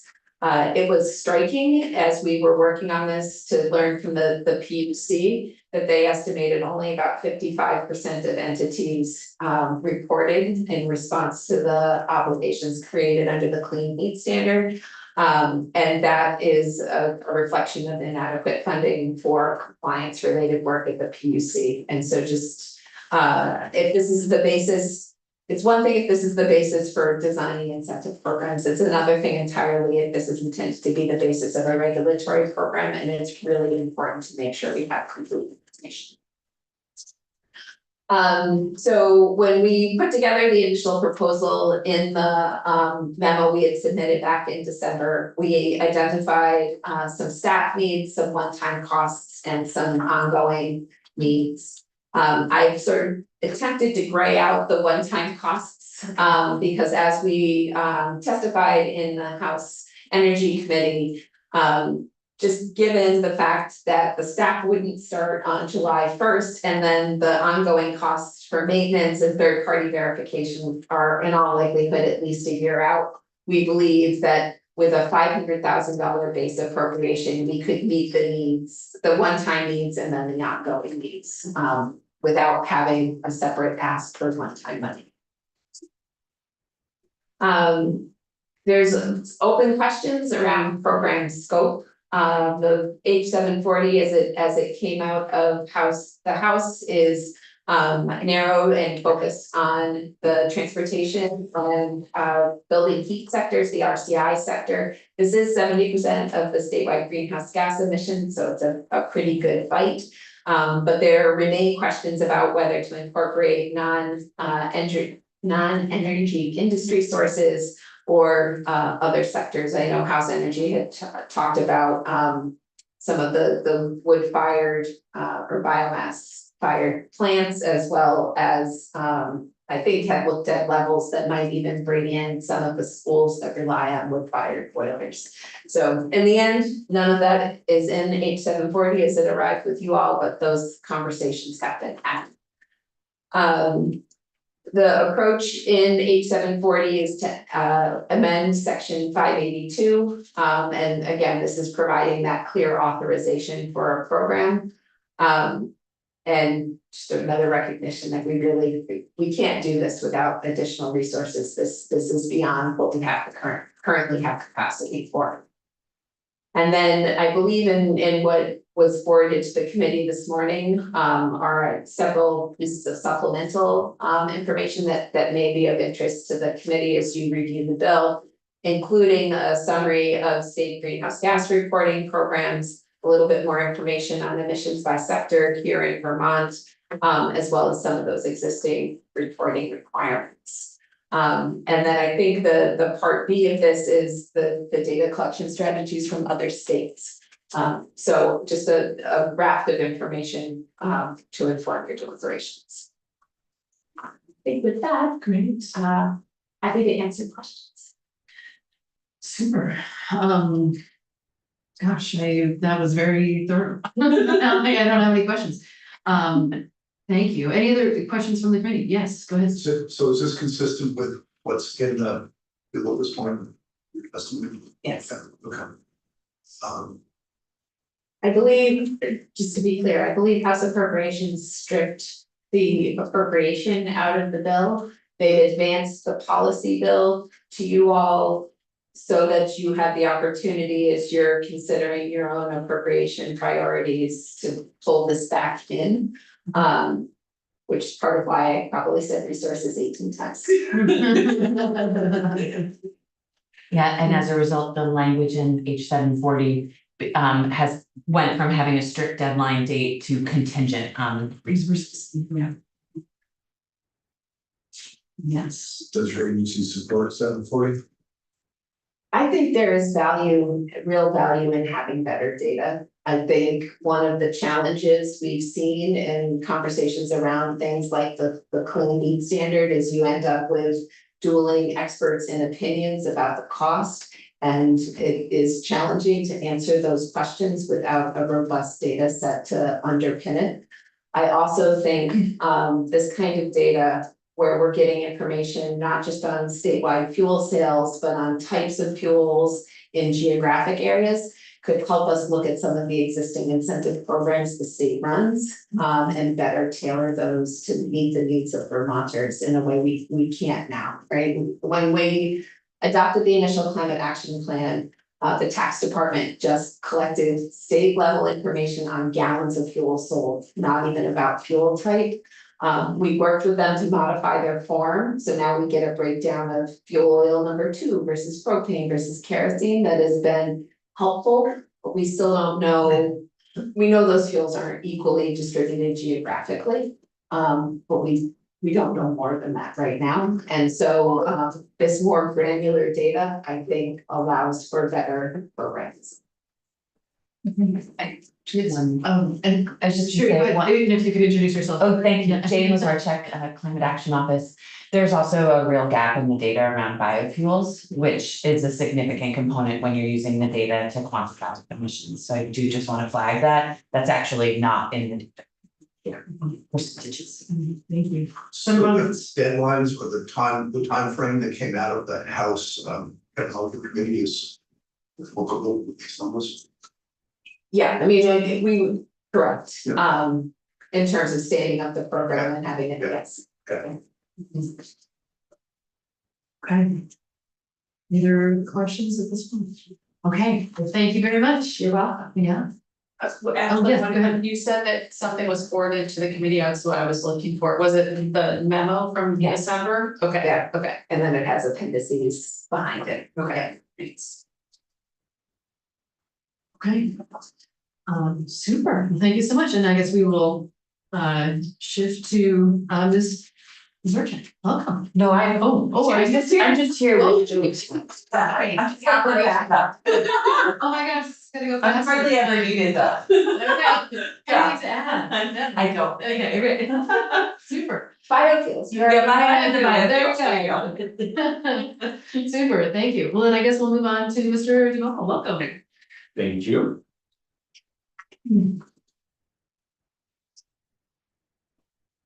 Good morning. So thank you, Chair Watson and members of the committee. For the record, my name is Jared Duval. I join you today as a member of the Vermont Climate Council, and I want to be clear up front that my testimony is solely in my capacity as an appointed member of the council and does not represent a position of the organization that I work for, because as I shared with this committee previously, PAN does not take positions on bills before the legislature.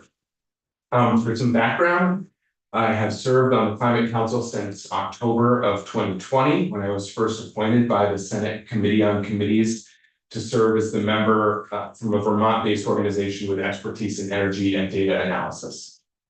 I was then reappointed by the Senate Committee on Committees in 2023.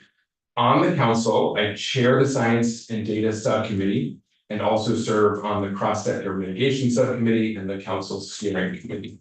What organization is in charge? Energy Action Network. Energy Action. Yeah, that's the organization they work.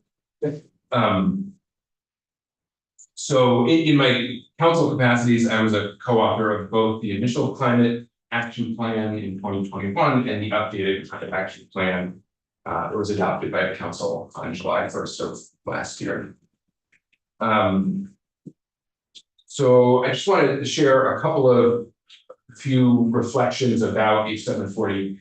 First is that the reporting requirement envisioned in this bill, as Secretary Moore said, was a top priority recommendation of the council. Specifically, the first priority recommendation listed in our top 10 that was made in the 2025 Climate Action Plan is to, quote, develop a framework for the reporting of greenhouse gas emissions data from fuel suppliers and other significant emitters of climate pollution. To me, this recommendation is about basic data gathering. Members of this committee may support or they may oppose various policies to reduce climate pollution. In my view, this bill is not about that. It is simply about knowing how much pollution different fossil fuel suppliers and large emitters are responsible for. Right now, Vermont has very good estimates of the aggregate amount of statewide climate pollution emitted in Vermont by virtue of the Vermont greenhouse gas inventory that is produced by the Agency of Natural Resources. What we do not currently know is which fossil fuel companies are responsible for what share of those emissions and where, as the previous testimony spoke to as well. For instance, how many gallons of fossil fuels are imported into and sold within Vermont by whom? That's information we don't have right now. This lack of information limits the state's ability to have those fossil fuel companies help reduce pollution over time. And as the saying goes, if you don't measure it, you can't improve it. So in summary, I, as a member of the council and chair of the Science and Data Subcommittee, support H740 for the following reasons. First and foremost, basic data collection and reporting, as proposed with the Greenhouse Gas Reporting Registry, is a necessary precursor for any meaningful pollution reduction policy or programs, or even well-designed incentive programs, as Secretary Moore said. We've already seen that this is true of the electricity sector with the Regional Greenhouse Gas Initiative, which Vermont participates in, requirements of facility level emissions reporting for electric generation facilities. It's been true in the transportation sector. While we have not required fuel supplier level reporting in Vermont, states that have advanced transportation sector policies to help reduce emissions and costs have set up these type of requirements, including Washington, Oregon, and California. And it's also been true of multi-sector pollution reduction programs that have been developed in Washington, Oregon, California, and Oregon. I'm going to go back to the Greenhouse Gas Initiative. So as a participant in RGGI, Vermont is already among the states that require reporting of emissions from any fossil fuel fired power plant above 25 megawatts. However, Beyond the utility sector, and in contrast, Vermont does not currently require supplier level reporting of emissions from what are by far the largest sources of climate pollution in Vermont. The combined hundreds of millions of gallons of gasoline, diesel, fuel oil, propane, and other fossil fuels that are imported into Vermont by fossil fuel corporations for use in the transportation and thermal sectors. For context, the transportation and thermal sectors combine for approximately 72% of Vermont's climate pollution, far surpassing our electricity sector at 3%. And so in my view, if we are going to rightly require supplier level emissions reporting of our least polluting energy sector, the electricity sector, we should also require supplier level fuel sales reporting of our most polluting energy sectors.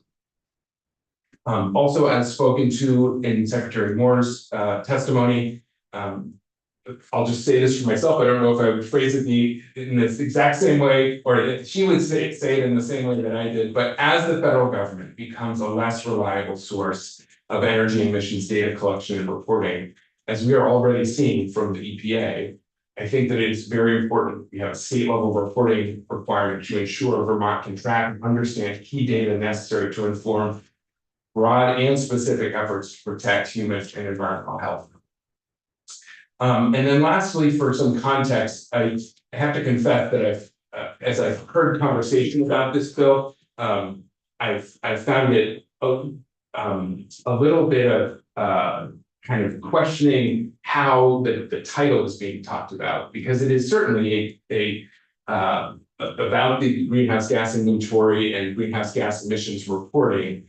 But it is not asking fuel suppliers to report emissions. It is asking them to report fuel sold, the content of that fuel, and the location of it. So in some ways, it's more accurate, I think, to think of this as a fuel suppliers and large emitters reporting requirement, because the fuel suppliers themselves would not be reporting emissions. Again, they'd be reporting gallons and content, and those calculations to determine the emissions would be done by ANR. So lastly, in climate council meetings, the lone vote against recommending a reporting requirement came from the councilor appointed to represent the fossil fuel industry, who argued that fuel suppliers do not have the time or expertise to calculate emissions. Again, to be clear, a reporting requirement would not require that the corporations that import fossil fuels into Vermont calculate emissions. Rather, in proposed in H740 and as done in other states, fossil fuel suppliers will merely have to report data that they already have, specifically the types and volume of fuel sold and the location. Again, the calculation of the emissions associated with the combustion of those fuels would be completed by ANR, not the fossil fuel companies themselves. Thank you. Thank you. Don't they already report that to the tax department? I mean, are we asking them to do double duty here? Much of this information is already reported to the tax department. I would defer to Secretary Moore and Jane about challenges in terms of data sharing. I would also note that there's key information that's necessary to do emissions calculations that's not reported to the tax department, specifically the content of fuels, including, as Ms. Zorchak spoke to, the biofuel content of different fuels. Because if you're selling, if you do a delivery of fuel oil that has a B20 blend, it has a different emissions profile than 100% number 2 fuel oil. Is there any way we could get with tax and come up with one report that both agencies can?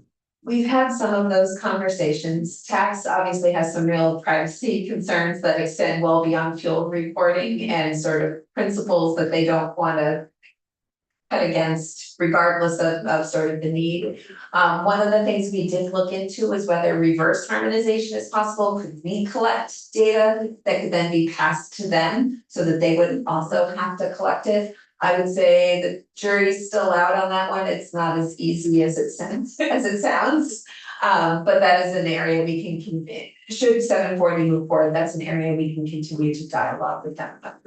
There are in beyond tax and DMV who collect those fuels explicitly for tax purposes. In the memo, I might draw you to all the other statutory requirements on the books for fuel reporting, some of which are not acted on, but could be in large part. Many of those sit with the Public Service Department. And there would be easier perhaps reverse harmonization considerations in that we could clean up statutes on books so that double dipping or double reporting couldn't become erroneous down the road. And that is something we've talked quite a bit with Public Service Department about, on top of just like the obvious tax and DMV. And the last thing with taxes, I think that we perhaps could continue to work with them closely to ask them to collect additional data, but the two concerns we've heard is one, mission creep, they're very clear about when they collect data for purposes around tax, they don't like to add on additional requirements, so that's the problem with the biofuels. And then if there is this forward thinking, if there was to ever be a regulation or a component that we use this data for, if we were getting that data from tax, that we would still never know the potentially, I should say, regulated entity, the organization, which is not something we would share with us. If I may, oh, sorry. Go ahead. I just had a question actually now for the agency. I just, two things you mentioned. Sorry, it's awkward, but You wanna come back? no, it's fine. The statutory cleanup. Is that something that we should be doing in this bill to make it clear? It could be, Okay, it wasn't anything that was discussed in the House, but okay, certainly it is something that I think would have utility. okay, cause I was just skimming through your memo. Do you have specific? Yeah, there's, language some, I don't rate this time, but we Okay. would be happy to collaborate with the Public Service Department on that. Cause it would be statutes on their books and we have talked about it with them explicitly, but we would wanna ensure that they were 100% supportive of this movement. Okay, maybe we should have them in to talk about it, cause if that can help ease some concerns It's for great. people, it might be that worth it. And then just specific to your budget, I'm not sure I understand, you said you grayed out some of the one-time things, does that mean you don't need that? I'm not sure how I We understand. need $300,000 to create a system. What I'm Okay. saying is if there was a $500,000 base appropriation in year one, we would use some of that base appropriation for the IT need. I see, And then in year two, we would move into the maintenance of the system and the compliance activities Okay. that aren't necessary as you're building it. okay, If that makes sense. so 300,000 would help build the system, 500,000 would build the system and staff the So system. $500,000 is sort of an ongoing cost, right? We need staff, we need maintenance, and we need some amount of compliance and verification to ensure we're getting Yeah, everybody reporting in. But in year one, we don't need maintenance or compliance and verification, so we would just instead use some of that base appropriation for the IT. okay, so I guess you probably can understand where I'm going, it's like, what do you need in year one? Do you need the full 500,000 in year one? That is our best projection, because that would allow us to hire both positions at some point in the next fiscal year, as well as have this IT contract. Okay, okay, all right, thanks. Yes, go ahead. So I'm thinking out loud here, or in the past, this is a, you know, like the Affordable Heat Act, it's a tax. Is this gonna create any additional tax on fuel dealers, than they're already paying? No, so in my view and understanding, this is in no way, shape or form, a policy that leads to any costs in terms of those sectors. This is just about data collection and reporting. You know, I think that it's, you know, down.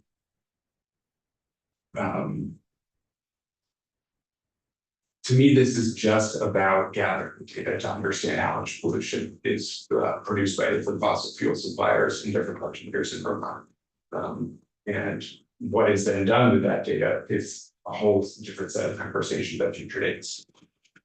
So to build on that, as a result of this data, you're not also charging the fossil fuel industry anything additionally. There's no costs that are incurred directly to them for this. My understanding is it's the time to report, but this is information that they already collect and report. Yeah. So I don't believe that is meaningfully additional. Does that And- help? Yes. Super. If I could, I would be remiss if not mention something that I did not say specifically in my prepared testimony, which is.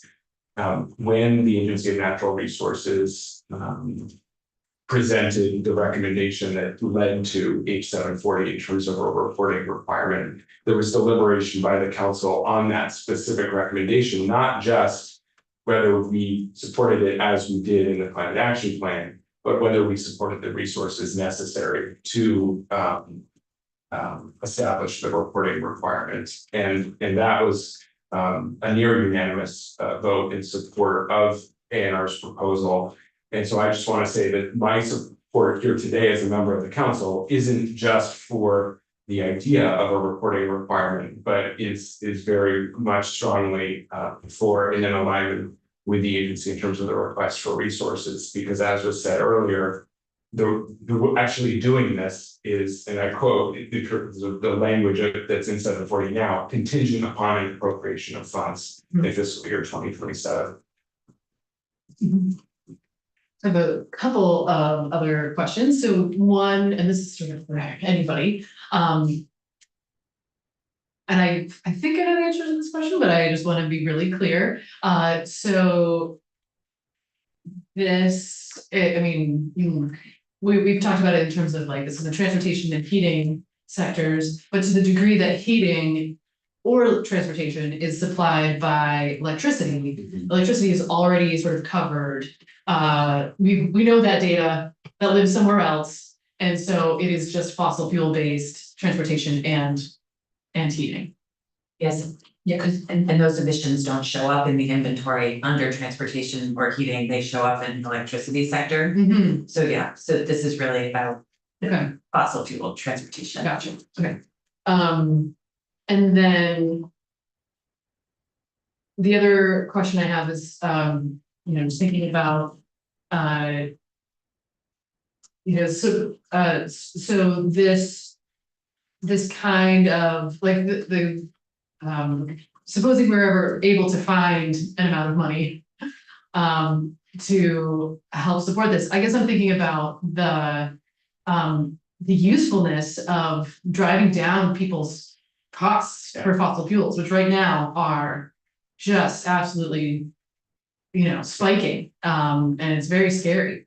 And so just thinking about if you could speak to like the usefulness of this kind of data, in the light of, in the context of like spiking fossil fuel costs. Yeah, absolutely. It's so timely. And if I may, for a moment, take off my climate council hat and put on my EAN data tracking, research and analysis hat. We just published an EAN analysis earlier this week that looked at what has the cumulative costs to Vermonters been the first month post the start of the war in Iran because of the price spikes we've seen in fossil fuels, specifically looking at gasoline, diesel, and fuel oil.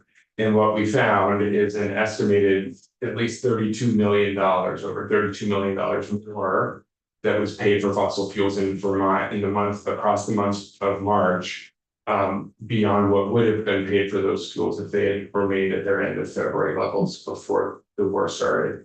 And specifically, the largest price increase was for gasoline at over $15 million in extra expenses for Vermonters just last month in March. And if folks are interested in digging into that analysis, we also provide consumer level information. What does that mean for an average Vermont driver? What does it mean in terms of 200 gallon fill up of a fuel oil tank? And what does it mean for average annual expenses for driving and for heating if those prices remain elevated for a long period of time? And so getting back to the question of data, I think that the signals we are seeing from the EPA and from the EIA raise really big concerns about the continued availability and the confidence in the quality of the data that's coming from the federal government. And so I think it's really important that Vermont collect as directly and comprehensively as possible the information that we need for our purposes. And I think that there are some potential consumer protection benefits to this data in terms of understanding the areas of the state that are most dependent on the not just the most polluting, but also the highest cost ways to heat home, which those things are the same. Fuel oil, kerosene, propane are the highest polluting and the highest cost ways to heat. And so if we're going to target programs or incentives to help people not just cut pollution, but cut costs, it would be helpful to be able to target those incentives and resources to those areas where people face the highest costs. Yes. So that point you brought up about the increases of military action, you know, that's gonna go on a chart someplace. So Yeah. people still need to use the fuel to get to work. Absolutely. And, you know, if anything, it's gonna create, cause a situation where people are gonna drive less because fuel's not as cheap, but, as far as fossil fuels for trailer, you know, they only can use propane or fuel oil. Until we fix that or get everybody an electric vehicle, we're stuck with what we got. So I guess the question is, where is this reporting going to benefit that? I mean, I would go back to the basic idea of, in order to improve something, we have to measure it and know where we're starting from and how much of different fossil fuels are coming into, what their content is, where they're being sold, so that we can help reduce people's exposure to and dependence on. I mean, I think the challenge economically, right, is that fossil fuels are part of a global commodity market where we have no level of control of the price volatility and spikes that we are seeing. In contrast, there are things that we can do locally that help reduce those costs, and that involves spending money in Vermont with Vermont businesses rather than sending it out of state. Specific weatherization is probably the best example, but it also relates to more use of more locally available and sustainable energy sources, including the appropriate use of sustainable wood heating, including electricity generation and electrifying those parts of transportation and heating that are both very polluting and incredibly expensive for Vermonters. Yes, good. You send us the report that you just. Yes. Yes. Yeah, well, and my thought at this point is that vote to support this bill is at this point just to support better date, and agnostic as to what that, you know, what that means moving forward, but being able, but I'm appreciating this, you know, that the data is sort of, you can't improve something that you not measure, so appreciate it. Any other thoughts or questions? Only that we are going to vote the bill, we should put the money back in. And with the base and for something going over to the prohibitions committee with them, so we don't put money in. That's just a concept. Yeah. So. Is the money in the House budget? It's not. Bill now doesn't have the last part of the plan of the House kind which included the data for this. Was it in the governor's recommend? No, this was came about as a result of a bill, so. As with most bills, it would not have been in the. Governor's. But we don't be right, understood correctly, and partially from the administration. Well, from the climate council. With support of that. It started with Chair James putting it in the council. Okay, great. Any other questions at this point? Okay, super. Thank you so much. Okay, any other thoughts folks would like to share at this point about, sort of heard about 720? Okay. Great, thank you.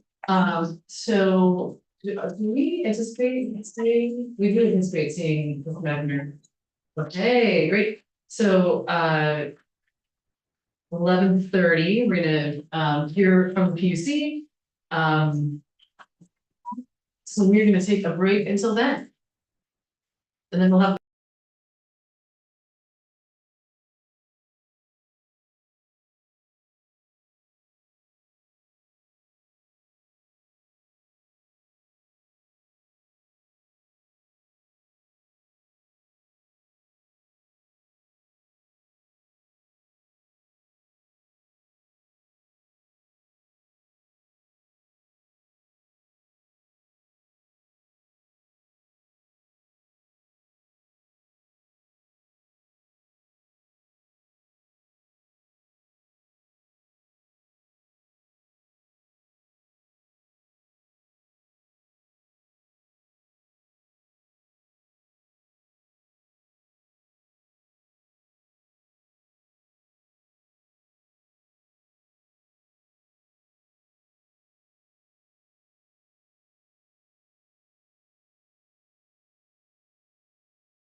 We're good, we're great. Thank you, you're very kind. It's this month, it's just the answer. Oh, okay. Oh, okay. Oh,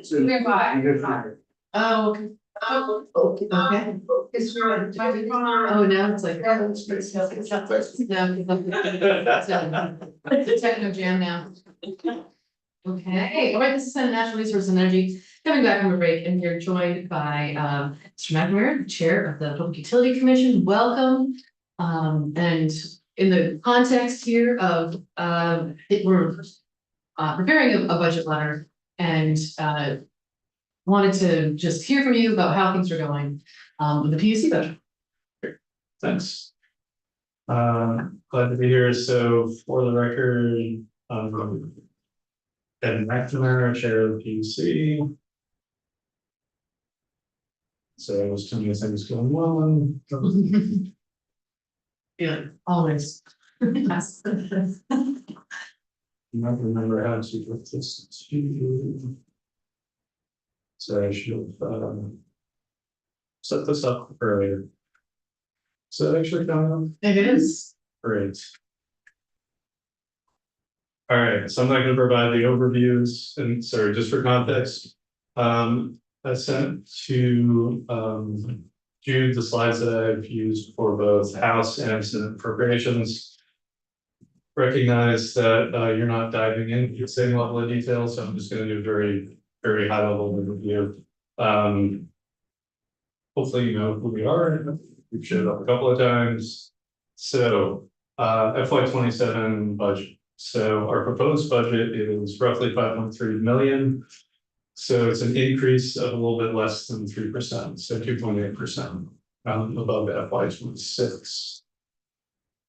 The pie chart on the side here is just appropriations committees love this. We're special funded, no general funds. The only time we ever got any general funds is for the clean energy, clean heat standard work that we did. That was a one-time appropriation. That money's gone.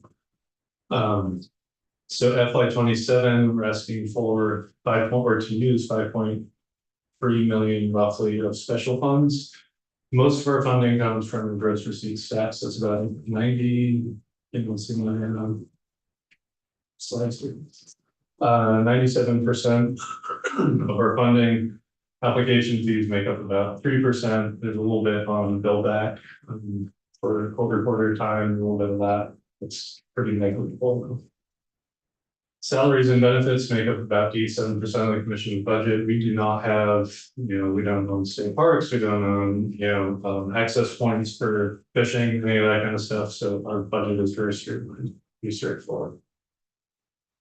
So one interesting bit is our projected revenues, and this is from gross receipts tax and application fees is 4.35 million. So it's obviously a deficit. We're running a deficit. We do have reserves because we're special funded. We're allowed to have a certain amount of reserves. It's been built up over the years. Generally, it has fluctuated. Put in some money one year, take out some money the other. Last couple of years, with healthcare costs and retirement costs increasing, we're just only taking money out of reserves. There's no foreseeable path at the moment for us putting money into the reserves. So we're drawing down reserves to meet our budget. We don't expect to do that for the next couple of years. Just looking ahead, I'll see. So that FY27 projected revenue. Yeah. Is that less than you receive in FY26 or more, or what's the trend of that revenue stream? Yeah, so gross receipts tax is essentially on the it's a tax on the utilities that we regulate. Okay. That can fluctuate considerably over the years. The vast majority of the money comes from electric utilities. When you've got a beautiful, absolutely beautiful weather, not too cold in winter, not too hot of summer. Yeah. Utilities revenues are actually not that high. But when you've got a bitter cold winter time or really hot summer, then the revenues go up because they are selling more electricity. Okay. Of higher costs, and pretty much the exact same with Vermont gas as well, which is another negative source. So it generally fluctuates, but getting to your specific question, we assumed about I think this was somewhere between 2 and 3% increase compared to FY 26. So we're just trying to estimate, and there's a general trend up, but the trend up is less than the trend in healthcare costs and retirement. Those are closer to inflation. Exactly. All right. Yep. All right. Sorry. So commission's workload, this is just high level. So we get about just over 2,000 new cases filed with the commission every year. It's a little confusing because reports are filed as cases. In terms of cases that we're actually doing, large majority of those are net metering, some merchant generation. We also have a lot of rate cases. This just provides, we do a lot. So this just gives you some statistics on what we're doing.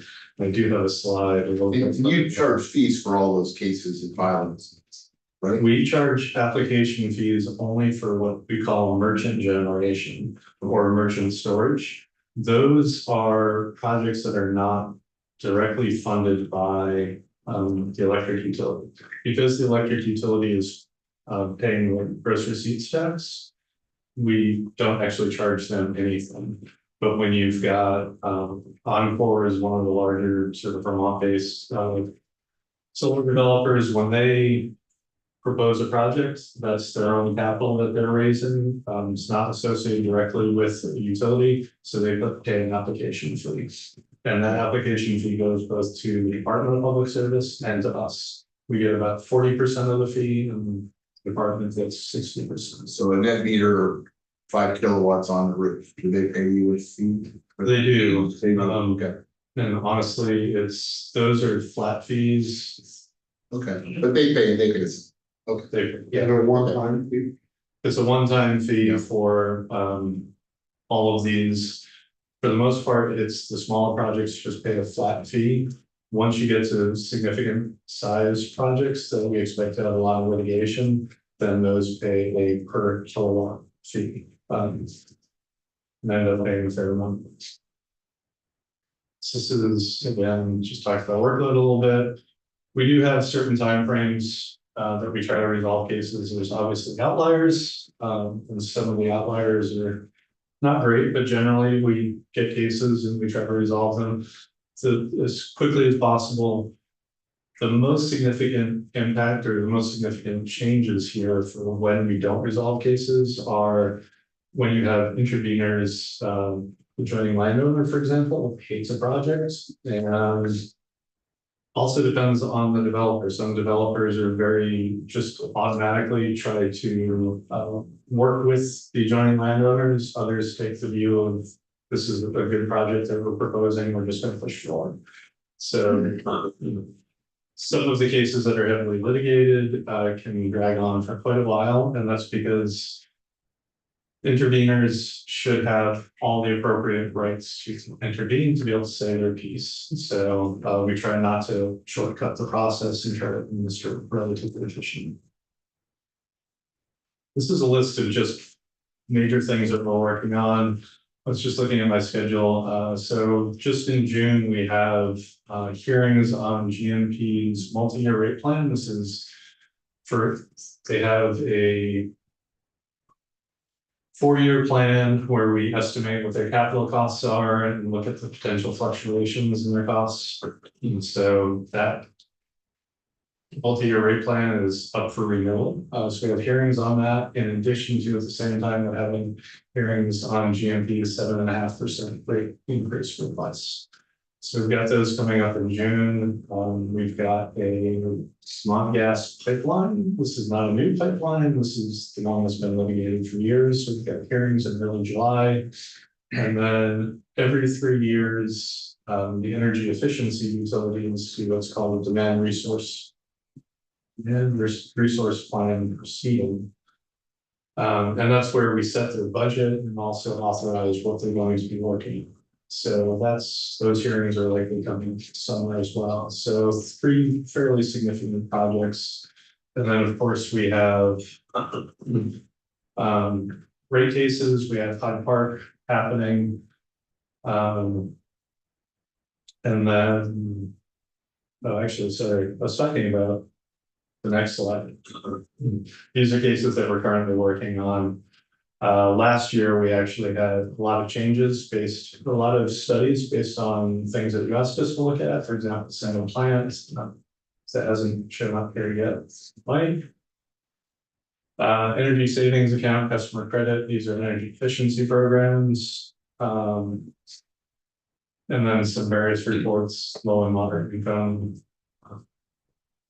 Rate stabilization for electric utilities, thermal energy exchange networks. A variety of different things.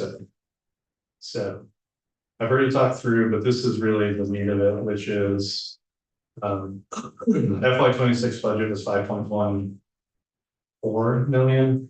We're proposing 5.299 million. So 2.8% increase. We're trying to really minimize the increases here. We're not proposing any new initiatives or anything. We do have some vacancy turnover savings. We have a couple positions that we're just not filling, given that we're relying on reserves. And a lot of the savings that we actually have from FY26 are because in FY26, we had 3 clean heat standard positions, given that there was no apparent movement on that. And if we are going to do anything, we would need authorization or funding for positions for all that. So we just let those positions go. So if they're not funded, we're not keeping them. So some of the savings actually are from vacancy savings, and quite honestly, what's the way we budget. So save those. And I've already talked a little bit about the cost that we're seeing. Retirement is about 4.1% increase for us from FY26 to FY27. Healthcare was about 10%. Other fringe benefits 9.5%, and then internal service funds. Essentially, what are we paying? General services. What are we paying? Agency of Digital Services. That was 5.6% increase from FY26. So those are our pressures. And again, we're just drawing down our reserves. And we expect the reserves to get us through for 2, potentially 3 years. Through maybe FY29, at the most FY30. So we're going to be coming back next year with some ideas as to how to structurally address that. That's potential changes to funding, also potential changes to the work that we do. And that is the part that I wanted to make sure that the committee heard, to say that the trajectory right now is one that can't sustain beyond 2030, and we're gonna need to think about some major, some kind of change. Structure. And we have some general thoughts, but we're still working through it. We haven't talked to administration, haven't talked to you folks. That'll be something that over the summer we'll start rolling out, start talking to folks as to different ideas. The main one, or sort of the 2 main things that we're thinking internally right now, we're funded by gross receipts. That's we're looking at potentially being funded by direct assessment. The way that several states do this is we basically are first. And if you could unmute your sound. I'm not listening. You're not listening. Someone else. I don't think it's me. Okay, I don't know where it's coming from, but it seems to be gone. So I'll say it. Okay. Sorry. So right now, our budget is informed by a large degree to the weather, as I talked about, or at least our revenues. What other states often do is they look at what is the budget based on what are you telling us to work on, what are the cases that we expect to see, and then we come back to the legislature and say, this is what we expect to need. So in other words, doing something very similar to the other agencies. And then some states will do this where they assess that fee on the utilities directly, others do it through general fund. There's different ways of doing But part of it is changing the funding from what are you telling us to do, and then let's fund based on that. So that's one large consideration. Another possibility is changing application fees. The application fees do not represent the work that we do on the merchant generation. And then another possibility is Vermont is one of only 4 PUCs in the country that actually looks at, or that is responsible for siting distributed generation. The others are West Virginia, Nebraska, and Maryland.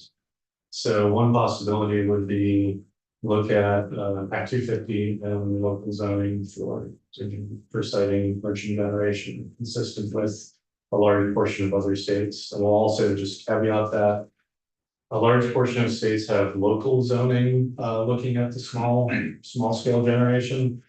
A few states will also do another statewide siting board, but not the PUC. Interesting. So we're looking at possibilities and throwing those out as the ones at least that I am seeing as the most feasible at the moment. So because at least in my mind, just proposing, hey, just give us a lot more money is not ever a good solution. Instead, it should be looking structurally at what we do. Are there other better, more efficient ways to achieve it? So Senator Hardy first, and then we'll go to Senator Long. Okay, so you're not asking for us, this is just a preview of what's coming, there's not an ask right now. That's correct. Okay. This is simply a preview. Okay, Yep. and in my other committee, you're probably aware, in finance, there's a conversation about the 248A process. Mhm. And whether or not you're the right entity to take up, to do that work. So are you thinking about that as well? We are looking at that. Interestingly, the telecommunications siting tends to actually, because their power will serve multiple towns potentially. My understanding is that most other states, there is a statewide component to the telecommunications. Yeah, well, I mean, I think the conversation is PUC versus Act 250, which is a statewide thing. So I don't know if you, We've not gotten this. okay, we should have you over. Senator Cruz. How many personnel, just a curiosity question, do you have? We have, say, 26 positions. We currently are carrying 20 new positions. And that includes 3 commissioners as well. Do you have enough, other than the 3 you're short, you have enough to do what you need to do? Instructor? Enough to do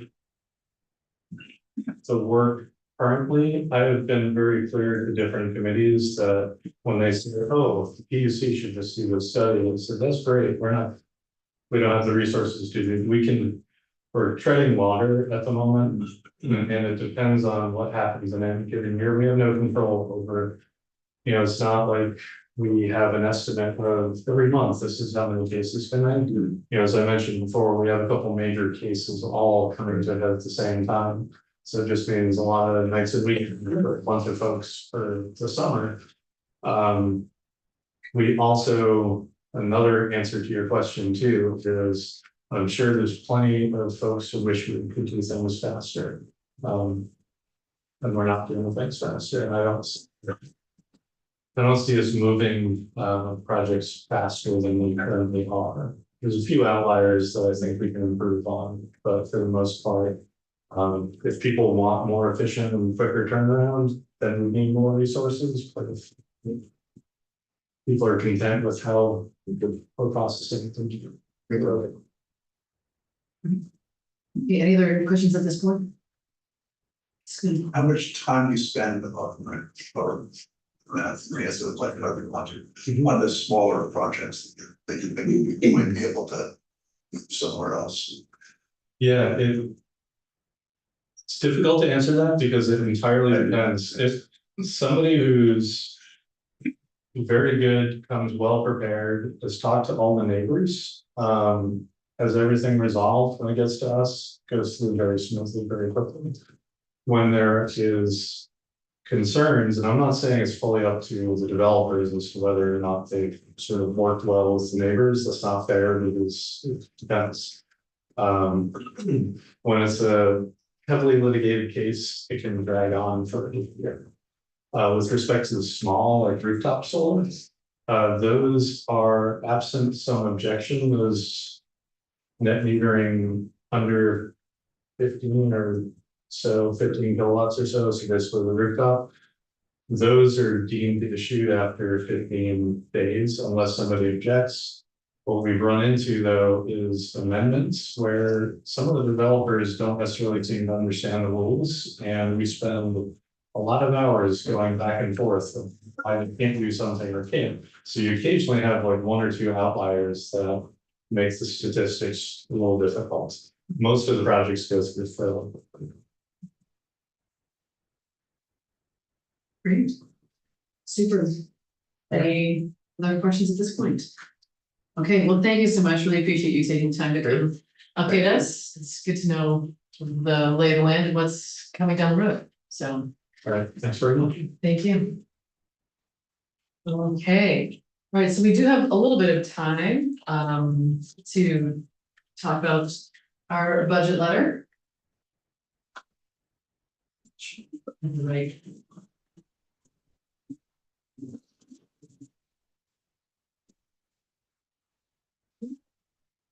Hey, Matt, okay, very good.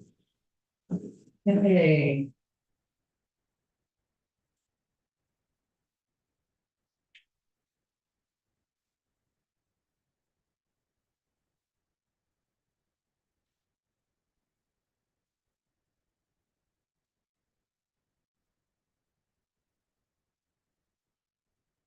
Also, just here, but this has been here for a while. It's the same person who introduced. No, that was definitely Amy. So- That was you? What did I do? Did you put this here? Wrap. Oh, I didn't put it there, but I did provide it. Okay. You didn't have an improvement center best town, did you? I have not touched the cow. Okay. Trying to get to. Right, document here. Okay, so just thinking about the plan for right now, thinking about, today, talking about who's in, who's out, and then, just prioritizing tomorrow. And on the draft that you're looking at right now, do you, what some of the asks that came from, Mr. Carpenter included the DEC positions for, the Rivers program. They're engineers, if I'm not mistaken, right? Office of Water for, Jared Carpenter, the Office of Water Programs, and those are in the House budget already. Okay, oh, and they're in the house budget, and then, there was a ask around a third-party consultant for CAFO inspections. That is not an expert.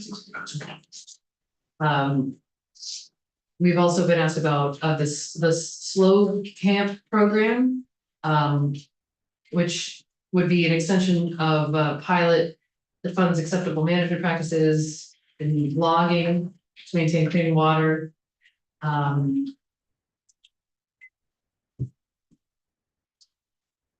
I think those are the only potentially new things that you may not have on your list.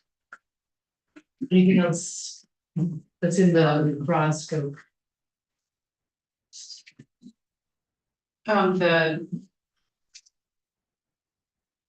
I don't have the most up to date memorandum about this thing. You know what, I think I could share with you all, and including Jude. Yeah. The version that I am working on. I have previous version, we'll need to discuss that later.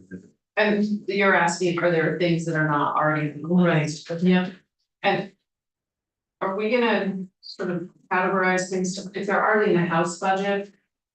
Feel like that's a different category, we could say we support these, but that's not really our ask, Mhm. it's already there. Mhm.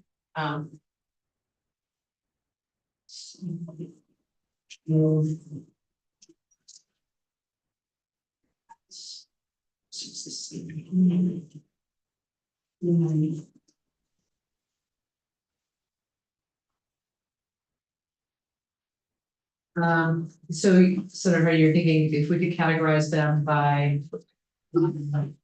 It feels like there are three, there are our bills that we've already passed or planned to pass, if there. And then there's the separate asks that are sort of outside of a bill. And then there are, these are already in the House budget, and yes, we support them. Yeah. Or so there's a possibility that we can say, no, we don't, or we support these and we support an additional amount or something like that, I don't know. Just cause it feels like there are three. Yep. Different, slightly different things, That makes sense to me. I did just forward to you the latest document that I have, which has a little bit updated information. And I forwarded it to Jude as well.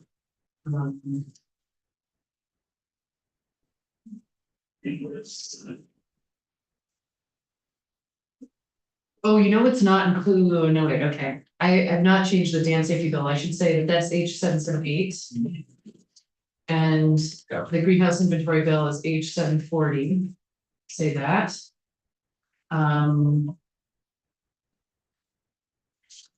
Those are the only two that have money in them.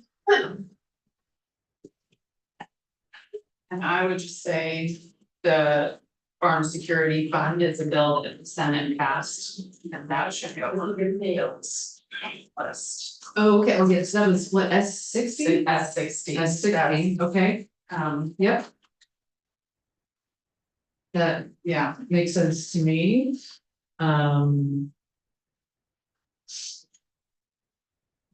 So we're talking about, let me just try to understand, they were actually looking for 15 million cents. That was their original request based on the sort of need, but Then they I get down to, think that the Senate Ag Committee has 1 million on their list as a. They need money to start, to get it all started, so. I would advocate for the 1 million, As would I. and then that would be consistent across the two committees.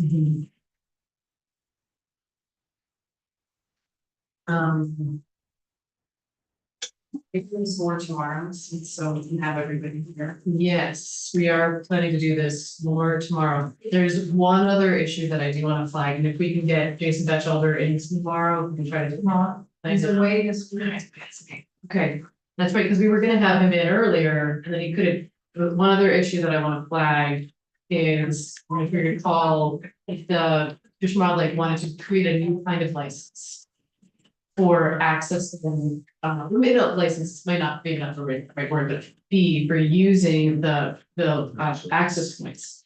And I did check with legislative council to say, do they have the authority to create this fee? Because normally that's us. Legislative council confirmed that yes, they do. They currently have this authority.